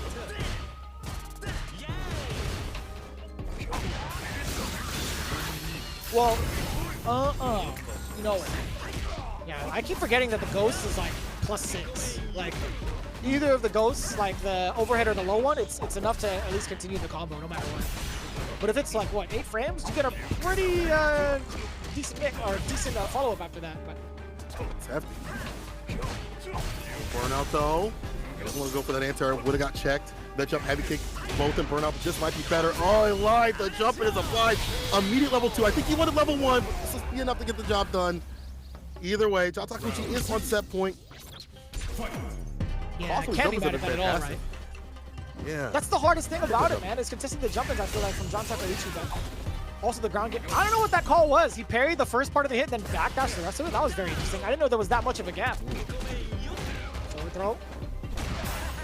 Running up again at the punish counter. Damn, the spacing is everything right now for John. Meaty fireball. The parry is there, but forward throw as a counter against Nemo. There's the OD amnesia. Gets a full conversion. Side switch. No, he's just going to walk it out. They'll make it block it out with that level 2. Rushes in. Right conversion. He's in burnout. Yeah, there's the stand fierce activation. Bad situation. You find a side switch. Gets him low. Yo, the defense though. I said that. He got hit with the stand fierce punish counter. He'll take that damage though. It could have been way worse. Now you have level 2. How do you activate? 9-frame startup. Air throw. There we go. There's the aerial approach. Check and challenge. Finally to the side of Nemo. Recovers in time. Finds a crouch medium punch. And stays offset point. This is Nemo you want to see. A bit of impatience from John Takeuchi. He's going to that well of jumping way too many times. It's about to be dried out, I think. That jump in is everything as well for Nemo. Getting a jump in of his own. We talked about it earlier. Set up for the Isar. Forward throw. Picks the desert out of him. Sand in my boots. Stand jab. There we go. Level 3. Level 3. Get the damage, kill the drive gauge. Are you gonna dash up now? OD departure. Yeah, it is OD departure. Yeah, he locks him down. Yeah, we're gonna burn him out. There we go. Makes sense. Makes a lot of sense to go for the burnout. I love this now. Being able to do so much chip damage, you can punish that slide. Yes, sir. He punishes it appropriately. John Takeuchi a little overzealous on his idea of trying to get the slide from that far away. A little bit predictable, I feel like, for Nemo. I think that spin kind of the tail of tape recently here. You know, Nemo stuffing the drive rush, stopping the drive rush side punch from getting things started. Does find a whip punish right there. Is John Takeuchi. Give him a chance to get that forward push. Drive reversal, forcing some of that gauge. Nemo's got to be careful. Confidence put him without the gauge. Against this character with the meaty fireballs is a dangerous proposition. Finds the anti right there. Charge up. No, he's actually going for the drive impact immediately. Oh, this is why. Big boy damage incoming. More setup, actually. Medium punch. He is busting him down, bro. He is busting him down. Nemo without a shot trying to play defense on that. On top of John Takeuchi, the mixes. He tried to counter. He actually tried to press the button. Nemo gets caught in the lights against the Arabian Cyclone on the ground. Speaking of, forward throw. John Takeuchi starting things off again with the Arabian Cyclone. No mix here. The neutral jump does get blown up. Nemo's still stuck in his corner. What happens when there's an Isar right behind it? Great Desert Storm. That's so smart. Lock him down with the OD fireball so you can get that level 2 out and about. The pressure stop for that crouching light punch. Nothing really after it though. Counter conversion. Not helping Nemo. Leave himself outside that corner. The OD lands. The Departure is out, but John Takeuchi looking for that drive rush forward heavy kick, the drive rush forward medium punch, or the light to put it good night. John Takeuchi, if he got that distance, he's gonna get in to get his win, and does so. And just smart play overall when he pumps up that level 2. You saw him hold him down with that OD fireball so he doesn't get hit with the Pierce. Set up for the level 2. And again, we put it, it's hard to have a bad level 2, and John Takeuchi able to maximize every single damn time it felt like off that level 2, and built it up continuously too if need be. So good stuff to him. Those jump ins, those mix ups, a lot up in the corner. Ooh, I can see why Nemo don't like this character. I was allergic to the corner pressure. I had to sneeze just now. Excuse me. Yeah, the SR pressure is going to be so much to contest against, right? There's so much sand in your eyes, it just makes your allergies go nuts. But no, all jokes aside, him opting to go for like some of these setups is very interesting, right? I didn't know whether or not he was doing that intentionally or it was just one of those spur of the moments kind of thing. He's like, damn, I could have converted into something bigger. But one of those instances I'll talk about a little bit later. But yeah, he was talking about doing like jabs into drive rush, which is very expensive, but also adds a lot of scaling involved in it too. But with that in mind, him still getting the W is a pretty significant deal. John Takeuchi going for like the mixed master type of Rashid instead of dumping out the damage is a very interesting approach, but it works out, right? Now you think about it as the stats roll in, since Nauman is coming up to bat for DetonatioN, it is the Ken player. Do you put him in the mirror match? Do you put him against the Guile? Do you put him against Domarisa? Perhaps. Actually, no, we already know who's... Yeah, we don't even know who's sitting down yet, so we'll find out. Either way, 0 of 8 in throws? That's the mix that we're talking about. So I'm gonna hold it, but still got to open up either way. Like, corner pressure is so continuous. You see the anti-air's getting better and better for the side of Nemo. I feel like if they were more established earlier on, it would have been a better time for Nemo, but even in the ground game, it was still really good. Yeah, he got a lot of scaling off like the light push drive rush, like things like right after. He's looking for these knockdowns. He's looking for corner push. He's looking for like eagle spike into like meaty fireball or like drive rush throw right after, and then playing around the idea of what Nemo's doing on defense, like with the wake up parry, with the wake up just holding back, or maybe even amnesia, which he called out continuously, which we don't see that stat up, unfortunately. I would have loved to see how many times that Nemo went for amnesia and see how many times it went blown up, but we'll get that at some point. I mean, down the line, we'll have to figure that out. But back to what you were saying, I honestly, if I'm Saishunkan Kumamoto, I would send up Kabe. Based on how he defeated Tokido, I would send up Kabe. He is a Ken mirror killer. And I've seen him on a CFN. I've seen him play in other tournaments. I think he does really good in mirrors. I can respect that decision. I think I agree with you there. You know, Kabe is doing a great job of being a top 8 finalist as well. I think he's been overcoming that Ken matchup pretty decently as of late. But I wouldn't also be mad at the Higuchi play coming on in if we're looking to shut down points. Yeah, it's going to be the Guile play. Higuchi coming on in for the Guile play against the Ken, I do respect this a lot more. I think there's a lot of a wall that he can present towards this matchup. I mean, obviously, that's just the MO of Guile. He's going to be throwing out that wall no matter what, whether it's the booms, whether it's the active normals, or the active defense with those normals. I think it's a tough call all around to even try to contest against that. But I'd imagine that's Nauman is already expecting. He's talking about it now, and it's something that I think there's a lot that Ken can do. There's one thing that I have noticed. This just came to me not too long ago with Giles. Try to understand the pattern of where the Sonic Booms come and when the Sonic Blade comes, right? I think you'll notice that any sort of Sonic Boom, you don't necessarily want to like sit there and just try to parry some of it, but it's also a good thing to keep in mind where the distances of that Sonic Boom. If it's close enough, try to anticipate or try to react with like a jump. If you also see a Sonic Blade in front of you, always remember there's a hurt box that's far enough for you to contest with a sweep, especially with Ken. If the Sonic Blade comes out with Guile, you have to be wary of it with the spacing. I think that's something that Higuchi obviously has like fine-tuned, but you never know. Maybe you'll see a mishap with that Sonic Blade. I think people are getting better and better about fighting this matchup overall. And I believe it was Shoyu Singen talking about how he's like, I don't think the Ken Guile matchup was that bad because people do not, as you put it, deal with the fireballs correctly. Like they don't stand the right distances, the right ranges. They're just focused on getting in to get their win and getting aggressive. They don't just walk the character down and find the right range to find the jump ins, recognizing the charge timings. They don't really think about those elements, and you have to. Guile forces you to do so. It's not just about, I'm going to perfect parry those fireballs or parry. It's about the charge timing, understanding what he's doing with the Sonic Booms, the layering of the zoning. That's stuff that you have to learn against a fight Guile. And it has been for years, and people, for whatever reason, takes a long time to grasp. Does that mean Guile's weak? Oh, hell no. Does it mean that he loses the matchup? No. But it does mean that people are not prepared fully to fight that matchup. And I feel like as we get better and better about dealing with this game in the meta and things like that, that'll get sussed out a lot more. Nauman says, I was expecting Guile against me, but I'll do my best to keep getting points. Well, you definitely correctly pointed that out in terms of who's going to come up. Higuchi says, we don't have much of a grudge against each other, but today, I'm going to go make one. What is in the water with these young guns shooting shots? Damn. Everybody's mad that they didn't make it into World Warrior, right? Everybody's mad that they didn't go into Capcom Cup this weekend, so they're all taking it out against each other, right? They're not going to blame Fudo. Well, they might blame Fudo towards the end. Who knows? Because Fudo still has to play, right? But something's in the water for sure. And I think it's a lot to be said when we talk about like the development of the Guile meta. I think Seijun talked about this way earlier on in regards to like how Guile is played and why he's like the most annoying character to face off against, and he's very strong. I think that really does apply even in like the master ranks. Like he has such a simple game plan, but it's so effective on majority of the games, right?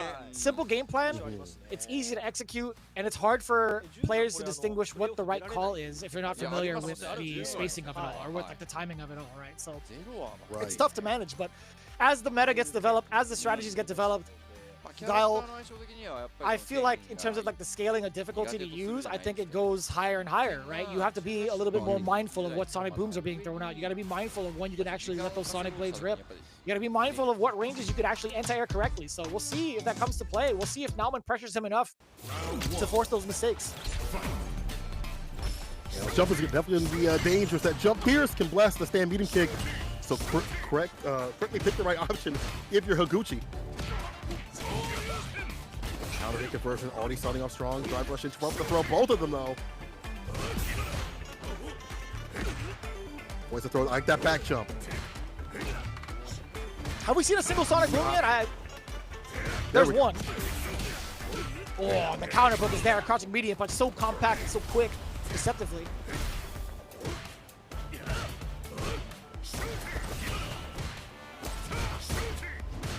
Sonic boom. Setting up shot for things later on, right? The drive rush broke, you can parry too often. Enhanced Tatsu though. Offense on the side of Nauman.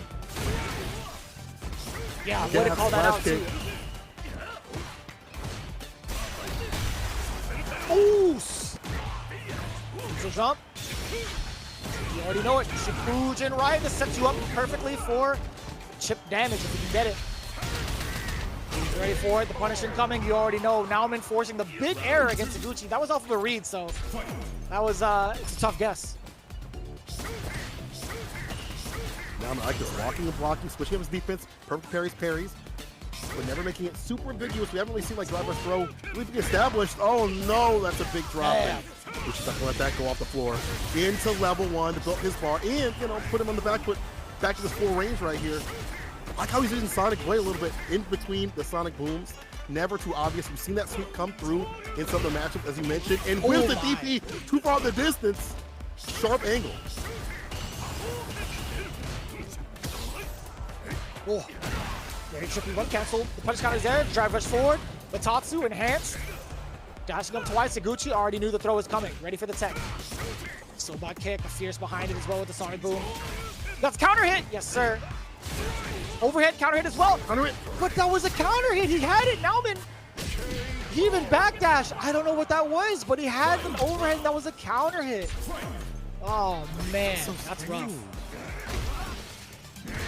Right with that momentum, Higuchi again not letting these mistakes go to waste at all. Drake Fang overhead, drive rushes in. Beautiful challenge right there. It's gonna be able to get the side switch. Level 3 and bump that lead. Putting Higuchi in the back foot in terms of bar. But only in drive gauge, not in the bar at the bottom. Might see stand heavy kick activation level 2 situation. Or level 3 if need be. Bump his bar, yes, he's gonna go for it right here. That's clean. We don't mind that at all. You can set up for the Sonic Boom play from this range. He can anti-air appropriately. He's trying to maintain it just at that range, but when he comes up close, that's when he lets the low medium kicks fly. And speaking of, counter hit, that was actually so clean to get that link. Good spacing from Higuchi. He studied that spacing to the T, by the way. And I've heard NuckleDu talk about that matchup, or that setup in person, right? As soon as a level 3 rips, the ending position, NuckleDu, I've heard him say it in person, it's like, man, this is gonna suck for you.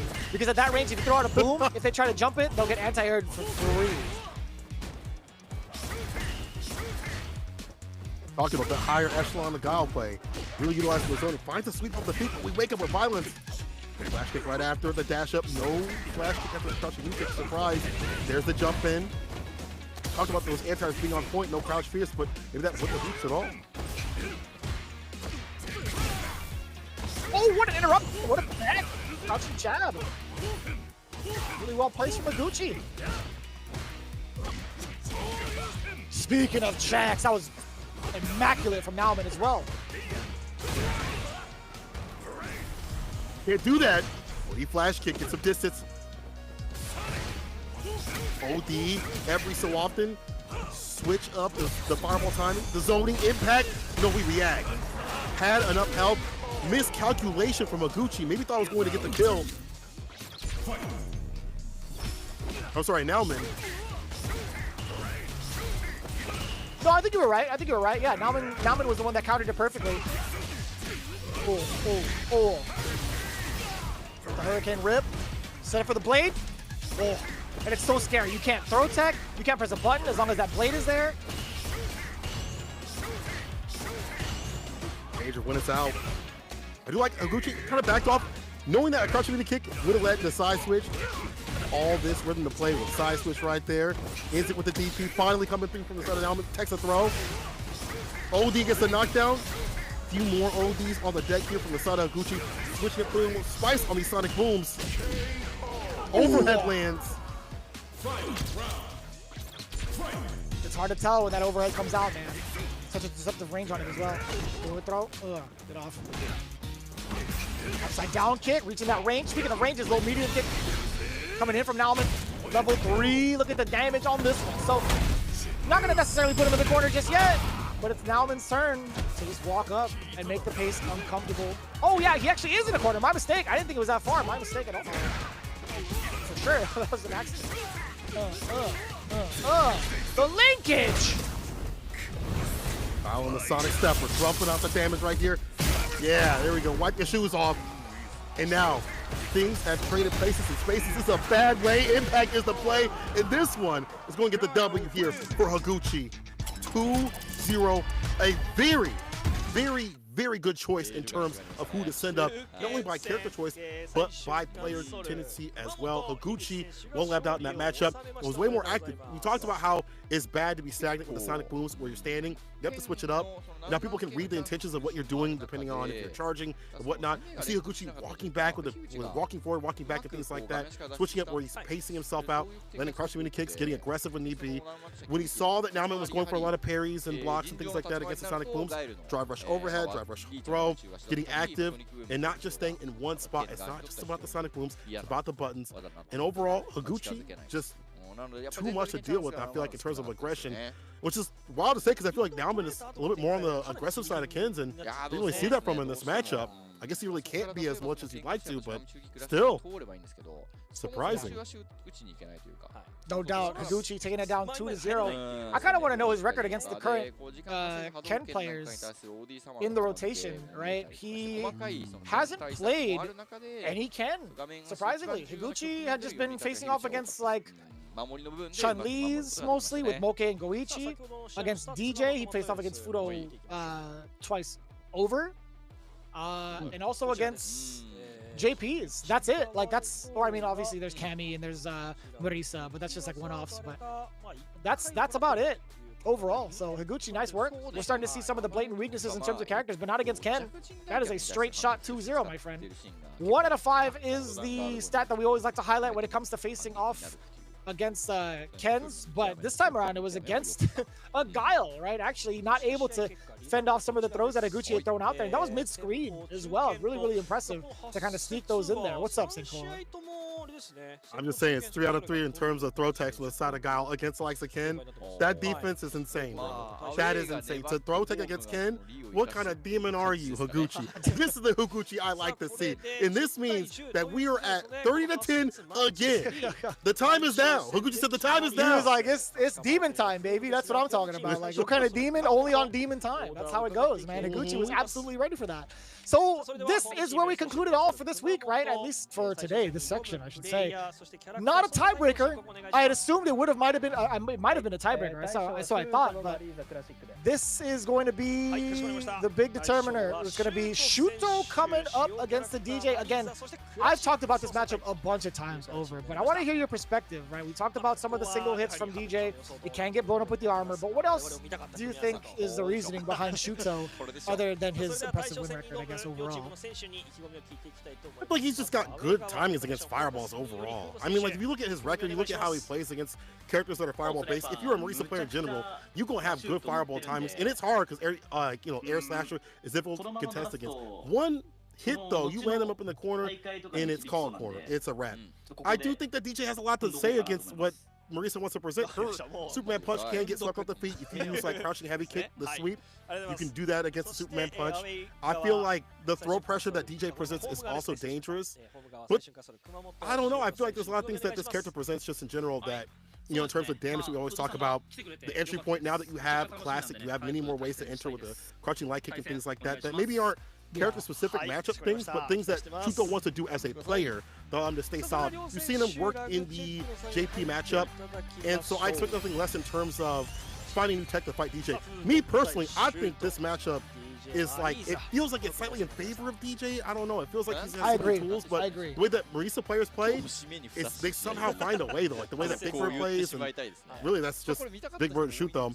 They find a way, but it feels like on paper, DJ he has so many ways. The anti-air, the throw pressure is so good. OD fireball, the fake outs of the fireballs. But all it takes is one good read for the follow-ups.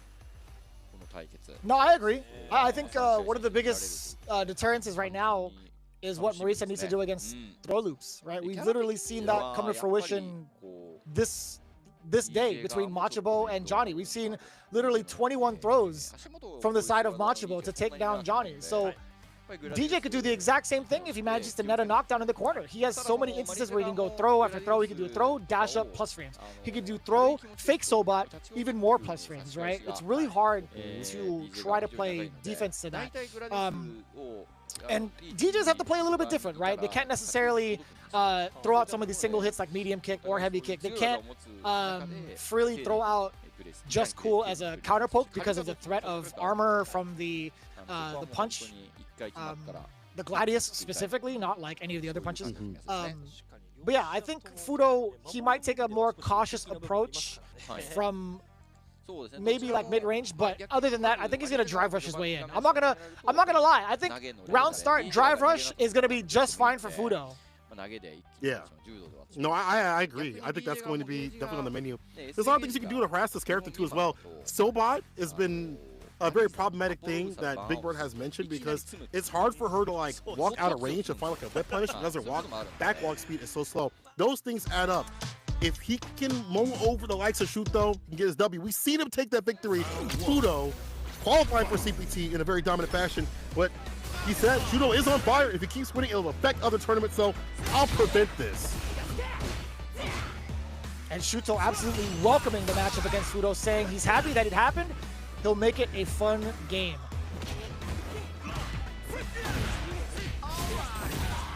See for who? Strike throw, goes for the throw. Yup. Love that grip right after. Dangerous mix that just leads you closer and closer to the corner. We talked about how she has issues with dealing with that throw pressure. One thing I do like about this matchup for her, though, is that forward medium punch. Lurching forward and catching it just cool, sometimes preemptively. The flip outs there, though. The punish counter DP follow-up. Sitting down with Demakairis, charged up Gladius. He's aiming for the drive gauge, Shuto. He almost succeeded. That's what I was just about to talk about that right there. Boom.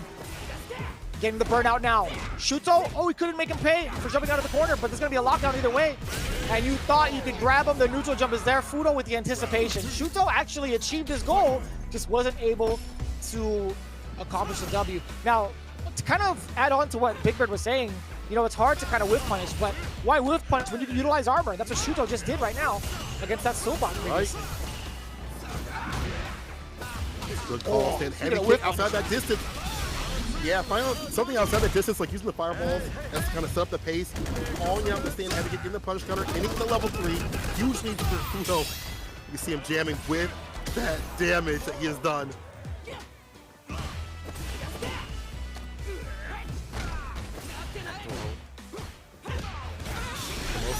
What a delay!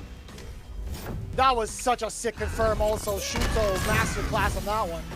Level 3, now we get the full corner positioning. If you drive up, you'll have plus frames.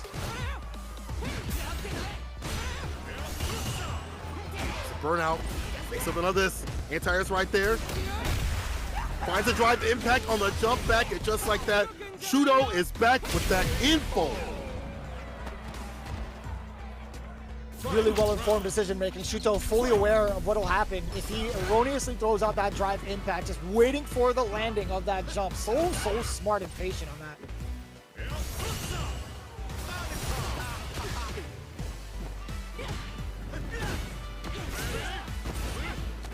Counter hit. Driving up for the throw from the corner. Again, that strike throw so deadly. You're holding a lot. If you try to do anything else, you're going to get caught with these normals. Do something. Here you do the Superman punch. I was going to say, but there was no perfect parry from the side of Fudo. Let's go for the drive reversal. Anti-airs right there with the back heavy kick. Okay, he's starting to recognize where he's going to go for that crouching medium punch and find a punish. Damn! Look at combo into the super. That was sick. More medium punch again! What a beast! Shuto is all over it right now. There really is something in the water for Saishunkan Soul Kumamoto right now. These guys are playing nuts. Ridiculous. That for a medium punch, I like seeing that button utilized, and I feel like some preemptive callouts against the sway. We've seen the sway up in the corner as like a bait against like the forward heavy kick against Marisa players.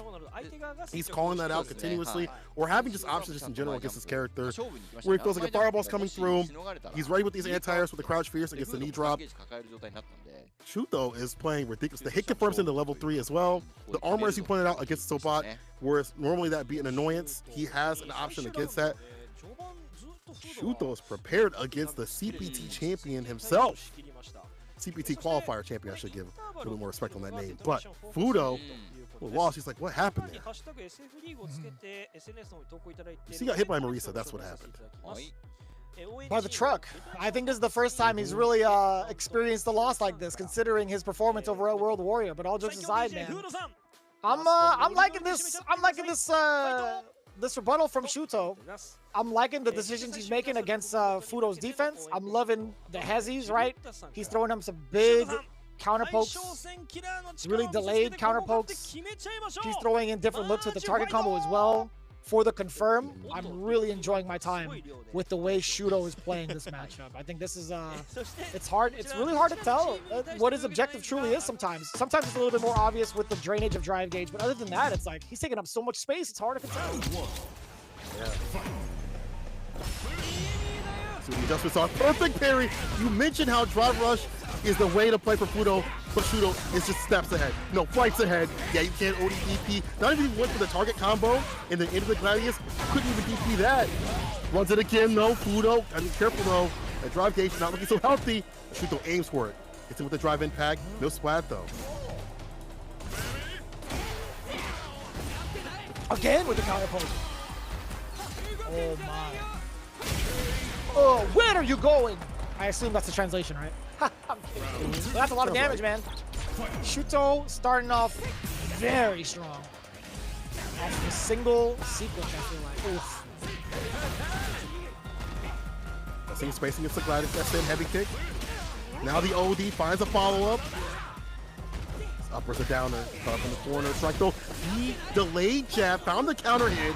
Try to get that command grab. Back in the corner you go though. Instead, heavy kick is doing a lot of the neutral. I like that button being more utilized here at these ranges where it doesn't seem like there's much you can do when you're through the double throw.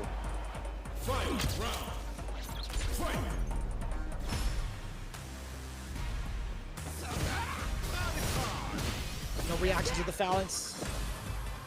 It's totally fine. Shuto a little bit more meticulous to his approach. The drive gauge is definitely in his favor right now, and he's slowly trying to gang up on Fudo's defense. What a time to bust out. I blinked and he got hit.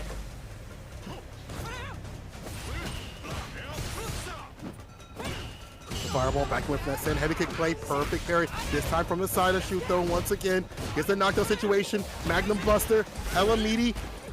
Wasn't able to get a full whip punch enough to get, you know, like a level 3 off. Fudo only parry for damn dear life to keep that drive gauge healthy. You saw what happened, and the drive gauge is not looking good. Oh no, the infold again. Oh, he's waiting for the nobles to come out of Fudo. He's been locked in his corner majority of the game. We haven't seen a single side switch yet. You're dead. You're actually dead. You're deader than dead. Going past the life bar. That's 2 games straight for the young man, Shuto. He might have figured it out. I don't want to curse him right now. I don't want to jinx him, but he might have figured it out. Fudo was in complete lockdown, putting him back to 2020. He has not left the corner. He has not been cleared. I want to remind you of what Shudo said last season. He said, I was born to fight Fudo. I was born out the womb to fight Fudo. And we're seeing it again. I don't know if Fudo remembered. I don't know if Shudo remembered, but I remember him saying a disgusting, wild statement. But it's led to this. It's led to him obviously beating Fudo. And, you know, he's always been a Legend Slayer himself. Shudo establishing himself in the League of Legends. But it feels like he has a good understanding of these first of threes these top level players want to do. And it's, I thought honestly Fudo, the way he's rocking with that stand heavy kick and the punish counters has been fantastic, but I feel like Shudo plays it so compact that you can't read the Superman punch, and he just walks his way in, deleting the drive gauge, deleting the health, cashing out when need be optimally. He's just, Shudo just ready for Fudo, which is something you don't really see even in League, or even outside of League especially. Yeah. This is something that I actually didn't see coming, right? The 2-0 shutout right now from Shuto. How he has Fudo shook in the corner and just running his way with offense. Not running his way with offense. Let's be a little bit more mindful of that. Excuse me. He's like meticulously thinking about his approach, whether it's counter poke, whether it's phalanx. That was a pickup if I ever seen it. Dear God. What? How is Fudo ready for it? That was so sick. The just cool conversion. Too cool for school. Oh no. No DP reaching right there. Off the toe tap. Some corner carry just like that. It's a bad situation. Finds the overhead. Westing the dome, kissing the cranium. Crouching medium punch. Oh my God. Shuto is running all over Fudo. Said point he was born to do this.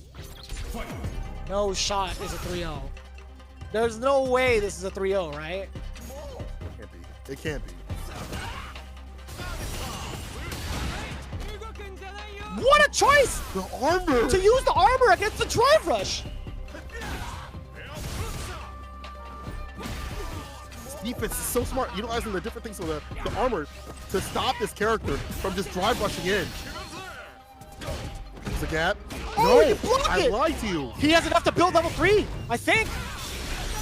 Oh, he just built it off with the Gladius! My God, he dumps out the damage. Shuto indeed 3-0s Fudo off of one right call towards the end. That was actually disgusting. 2 right calls, I should say, against the drive rush. Then immediately after this sequence, Shuto looking like a genius. Are you sure?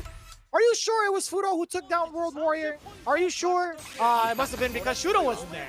It must have been. No, all jokes aside, that was just Shuto playing out of his mind today. Dear God. That was impressive. Nobody could have called that. Ain't no way. Not even close. It's not even like understanding the DJ matchup, just understanding how Fudo wants to present the DJ matchup, because he is so wily. We've seen Fudo reset the situation, like stand fierce, and he'll do like the just cool, he'll sneak in the parry. What is going on with Saishunkan Kumamoto today? Shuto is absolutely just ridiculous. Stopping drive rush 2 for this character, using the armor, well timed, blocking out a level 2. I didn't even see the level 2 come through. I was like, okay, there's a little opening right there. He's gonna run that level 2, so he's gonna surely get hit. No, Shuto was with it. He blocks, waits, baits, decimates, and takes 30 points for his team in totality alongside the other win that they had. Shuto. Wow. What a lord. They needed that. Out the womb. They needed that, that's for sure. I think that shoots them up pretty significantly, all things considered, right? I think they're now in the 3rd place spot. They hop over GyoGun. GyoGun has 165 points to their name. Saishunkan Soul with 180 now. They're still technically tied with DetonatioN FocusMe with 180 points to their name as well. But looking at like maybe the head-to-head record, they might just be in 2nd place. I'd have to see what determines that. I have to check the rulebook again, but I'm sure that that'll be specified. Again, both teams now, DetonatioN and Saishunkan Soul Kumamoto, tied at 180 apiece.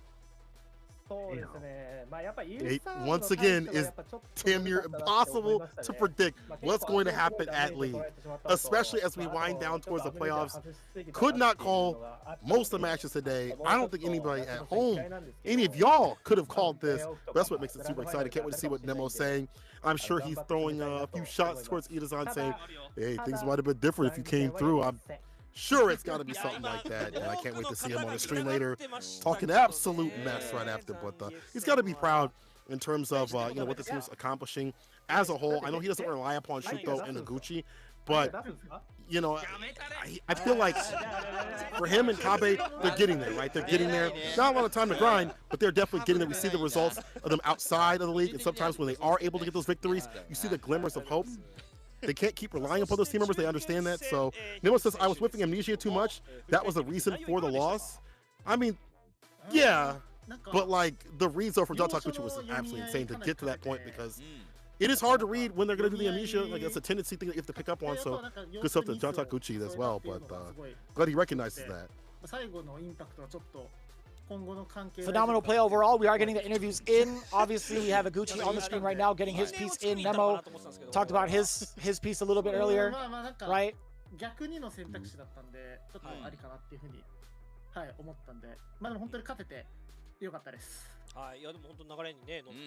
There's a lot to be said, obviously, but Nemo, his is actually kind of funny if you want to take a look at that.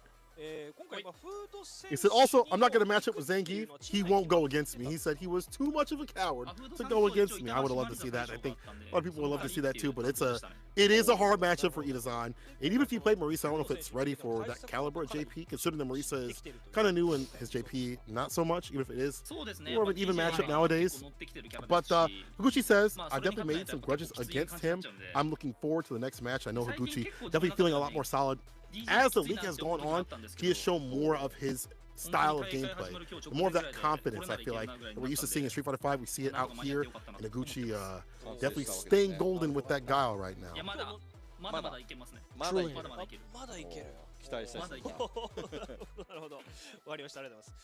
We do have the rest of the words coming in right now from Shuto. I'd imagine he's as confident as ever. We also get words from the man on the bench who had a very impressive World Warrior performance as a top 8 finalist, man. Kabe, he had me shook a little bit. Then I saw him take down some really, really big names over in his run. I'm like, dude, the same Kabe? Like, are you sure? In the mirror matches as well? Like, word? A pretty significant performance from the man on ice. But I think overall, I like the team composition for this week. I mean, Nemo still figuring out the kinks a little bit, facing off against a character he's not really a big fan of, but he chose his route. He chose that fate, right? Like, he chose to fight off against John Takeuchi in the home field, right? It was like, I feel like that's a little bit of sarcasm involved, but also, if not, he's definitely keen to putting himself into a world of hurt. I feel like he wants that to happen, right? But Shuto, obviously, his words, I wasn't so confident against DJ, but I practiced this morning to the point that I could believe in myself. That's huge. That is such a huge statement to make. Kabe, he informed the rest of the crowd, I was gonna go, but the others were far more confident than me. And that's fine. I think that's a really, like commendable approach to be like, you know what? If my teammates are feeling it, let it rock, right? Right. I do agree. That's the part of being a part of the team, is being open to say, hey, I'm not ready to play. I'll let somebody else go up. And good stuff to Shuto to get ready to play. Sinjuro will say, I need to practice this up. I don't feel confident. Let me get ready for it, and then make the magic happen. And he did so. Look at those. The anti-airs are really good. 2-2, which doesn't seem like a lot, but it is considering it's Marisa as he checked out that DJ, dropping the knees on that crouch fierce. He actually tech 2 throws out of 8. That's not bad, you know, holding that pressure when need be. His defense was immaculate. I wish there was a stat for stopping drive rush, though, because that was fantastic. A lot of DPs, though, you see from Fudo not landing. 2 out of the 3 that he did not landing at all, and that's kind of wild because usually Fudo has a really good read on when to do ODDP. Usually his rate is really high up, even outside of the league, so I'm surprised to see him on a panic so continuously, but when you're playing like Shudo, it kind of makes sense, so I guess I can feel why he felt that way. Yeah, forcing a lot of those airs at the sharp angles. I think there was one that actually completely whiffed. He thought he might have gotten it, but the angle that Marisa can jump at, or the angles that Shuto decided to jump at, were a little bit too much to get that adjustment for Fudo. So I'm not gonna say I'm not as surprised that it's 1 out of 3. But, you know, Shuto, he's one of those cats, man. He's been putting in the lab every single time. He shows off his progress on his streams. And he's always been, like, MVP contention, right? He's always been the one to step up to the occasion. Him and Higuchi, I think. And them being on the same team is so problematic for the rest of the league, in my opinion, right? But with that in mind, 30 points to 10. This is ever so important going into it. Obviously, they have another match to play up this Friday coming up where they have to face off against Shinobism Gaming, I believe, if I'm not mistaken. Taking a look at Section 9. That's right, yeah. So Seoul's going to be on the away side on the next time up, but they're in a pretty comfortable position in comparison to the rest of the league right now. Maybe just tied up to DetonatioN, but at the same time, the other two, I think they're just fine. A great rebuttal in regards to how they performed last season for Street Fighter League. For Street Fighter 5, this is a great redemption arc, in my opinion, towards Saishunkan Seoul's success. Yeah, a lot more dominant in terms of what's going on. Instead of just wait till the playoffs and trying to work it out there, way more dominant. The team seems a lot more solidified. You know, new arena, new characters, even team, but it still seems like they have risen to the occasion. And again, today has been a day of, I did not expect this sort of play to come through from these teams, and how they were acting, the players too as well, the results especially, 3 tenths from across the board. But who could have called what teams are going to take that W, especially FAV Gaming, the very first match, not getting the win in that run back, especially as dominant as they were previously. Look at that. 30-10, Cyclops Athlete Gaming, Osaka taking the win over FAV Gaming as they needed that. Shinobism Gaming too also needed this 30-10 against GyoGun. They need every victory possible moving on. And then of course 30-10 from Saishunkan Kumamoto over DetonatioN FocusMe. All these players have to focus up because we're only having 2 more days of regulation play to go through before we hit the playoffs. And it's almost over, Vicious. It's kind of sad to say. Man. Crazy. We have, oh, this is what I was looking for. So the overall ranking with the advantages here, down to the wire, it's going to be Saishunkan getting the head up against DetonatioN FocusMe. That's what I wanted to determine. But again, you mentioned it earlier, only 2 more weeks left of regulation play, then it leads into the playoffs. So 4 weeks of Street Fighter League left over before the big finale. For Japan in January. Man, we started back in July, question mark? It's been a long time, man. It's been a really long time, and it's cool to see, like, the fluctuation for some of these teams. Like, it's been so random to figure out who's gonna actually be in contention for playoffs. FAV Gaming, maybe not them, but the rest of them, I will say, it was hard to tell, genuinely. Yeah, I mean, even before all this, we talked about how good A Squad, not here. Hiroshima Team Itsuka, they were doing good, not here. Ultra Body Star, they were doing great, not here. It just shows you the level of quality of these players and how fast they are adapting to the meta. And also having good strategies for these teams, whether it be on the home or away side of things, it doesn't matter. It leaves everything into this close contention where Shinobism Gaming especially, they need to win every single match from here on out. If they lose a match, it may be the demise of that team. And which is wild considering you have like Fujimura, Momochi, and more on that team that are super strong. That just shows you the level of Street Fighter League out here this year and why we have such good play.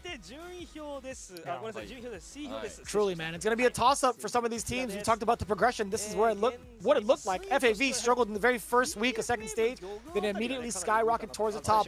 One team, however, that didn't have that kind of success is Shinobism Gaming, along with Cyclops, actually, remaining at the bottom and still kind of stuck in there with 5th place. But it doesn't necessarily mean that these 2 teams are out of the running. Cyclops has a little bit more leeway considering their 30 points today. Also, their past couple of performances doing really well for themselves. Like taking a look at Section 7, right? Cyclops, they got 10 points, but Section 6, that's where they got their first 40 bomber. I think right now is going to be so tough to call. As we see the next schedule up, Saishunkan Seoul Kumamoto versus Shinobism Gaming, Cyclops Athlete Gaming Osaka versus DetonatioN FocusMe, then GyoGun versus FAV Gaming. Ooh, it's gonna be so spicy. It's gonna be difficult though. I feel like for some of these teams like Cyclops being on the away side, but some of the other ones like Shinobism Gaming, they have the advantage of being on the home side. We'll see if they can net themselves some points to make it even closer. Ladies and gentlemen, it is so tough to predict whether or not some of these teams will slip up in the next couple of weeks. The only way to find out is to continuously tune in. Again, this is happening this Friday on the 24th. Mark your calendars, and there's going to be another action-packed weekend. So obviously, Street Fighter League, we got Southeast Asia for CPT this weekend. Then we have a big offline event with UFA. Not necessarily part of the CPT, but it's still a very big event to tune into. And it's, damn, we have how many weekends of this, bro? There's so many. Oh, and also, I forgot, Salt Mine League also has their big World Warrior finale. Yeah. There's like 3 of them this week, I believe. There's a ton that's going on, and we still have East Coast World Warrior Regional Finals, I think, next week as well. There's so much Street Fighter 6 action. How do you hold all this, bro? Keeping up with this has been absolutely crazy. I just got finished watching the France one over again, and I got to keep up with the rest. Well, no sleep for me. And then we have so much, right? Street Fighter League US on Wednesday, and then Street Fighter League EU on Friday as well. We got 2 Street Fighter Leagues on the same day, ladies and gentlemen, Japan and EU.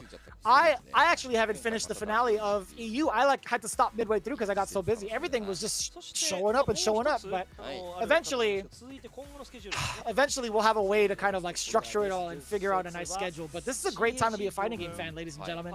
With 2 weeks remaining here in Street Fighter League Japan, obviously we thank each and every one of you for tuning in and giving us some of your time to like even be a part of this all. Even tuning into the English broadcast is a huge deal for the production company as well as ourselves on the commentary desk, at the comfort of our own homes, quote unquote. But again, it's been such a stellar performance from all of these teams, and seeing the progression, seeing the evolution of some of the meta in the land of Japan is such a treat for us all. Then we get to talk about it amongst ourselves and our friends. It's like, yo man, Japan be really hitting different, to be honest.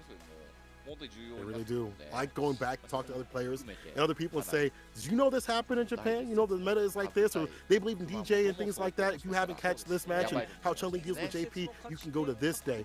I like that we have this variance, these different regions being able to show out the different leagues. Not only that, for the World Warriors and the CPT events as well. As you can see up there, as we mentioned, 2 more weeks of Street Fighter League Japan action. It all comes down to this before we hit that into regulation play and we hit the playoffs next month. We're going to be cutting down 2 teams, only having 3 with the final one at the top spot, moving on to grand finals automatically. We're sitting pretty, but be bangers on bangers all the way through, with even more action all the way through, even in December. Actually, we still have even more Street Fighter 6 action coming up. There's an FAP gaming thing that's coming up. There's also even more things you can look up online when you go to the CPT website to see how to win that $1 million if you're able to sign up. I don't know if you can, actually. If you have a regional, I guess you can.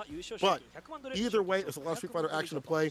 DreamHack Atlanta's coming up as well. And then in January, Frosty, it doesn't end, and it's not going to end with that last chance qualifier. I'm definitely locked in to see what's going to happen there. I'm actually might be just coming out to LA just for that and staying the entire week. I might just have to do that this year. Damn. I mean, I would hope so. They had you down here last time for the last chance qualifier, if I'm not mistaken. I think it's a great time to even like show up if you can, right? If you are in California, I highly encourage you guys to check it out. If you're not, I totally understand it. I did check out the prices right now. It is somewhat reasonable, at least from the East Coast. I only checked it out from like from the US, right? So forgive me if it may not be 100% correct. But as it stands right now, I think there's a good amount to travel with, but missing out on work, we totally understand it. Also, big ups to our World Warrior finale and also the winner. That is Fudo with an ever impressive DJ. Also, another speed run. My man went 3-0 straight, and it was fast. It actually woke me up. I'm like, word? That's how you feel today? But all jokes aside, again, man, big congratulations to Fudo. Making it via World Warrior, not an easy feat, especially with how it is in Japan. Everybody's been gunning for that spot. But overall, man, we're expected to see him in February and maybe even January for the finals, considering the points here in Street Fighter League. I would love to see him be involved in both the finale for Street Fighter League, maybe if they win it, right? But again, if you guys haven't done so already, Capcom Pro Tour is where you need to go to check out all the latest and greatest news for World Warrior, CPT, Street Fighter League in general, and make those plans accordingly for your viewing pleasure. Ladies and gentlemen, that is the conclusion of our Section 8. We still got 2 more weeks left, though, baby. It's going to be so sick. It's going to be super sick, so make you tune in, you lock in to watch who gets the win as we almost conclude this series of the season.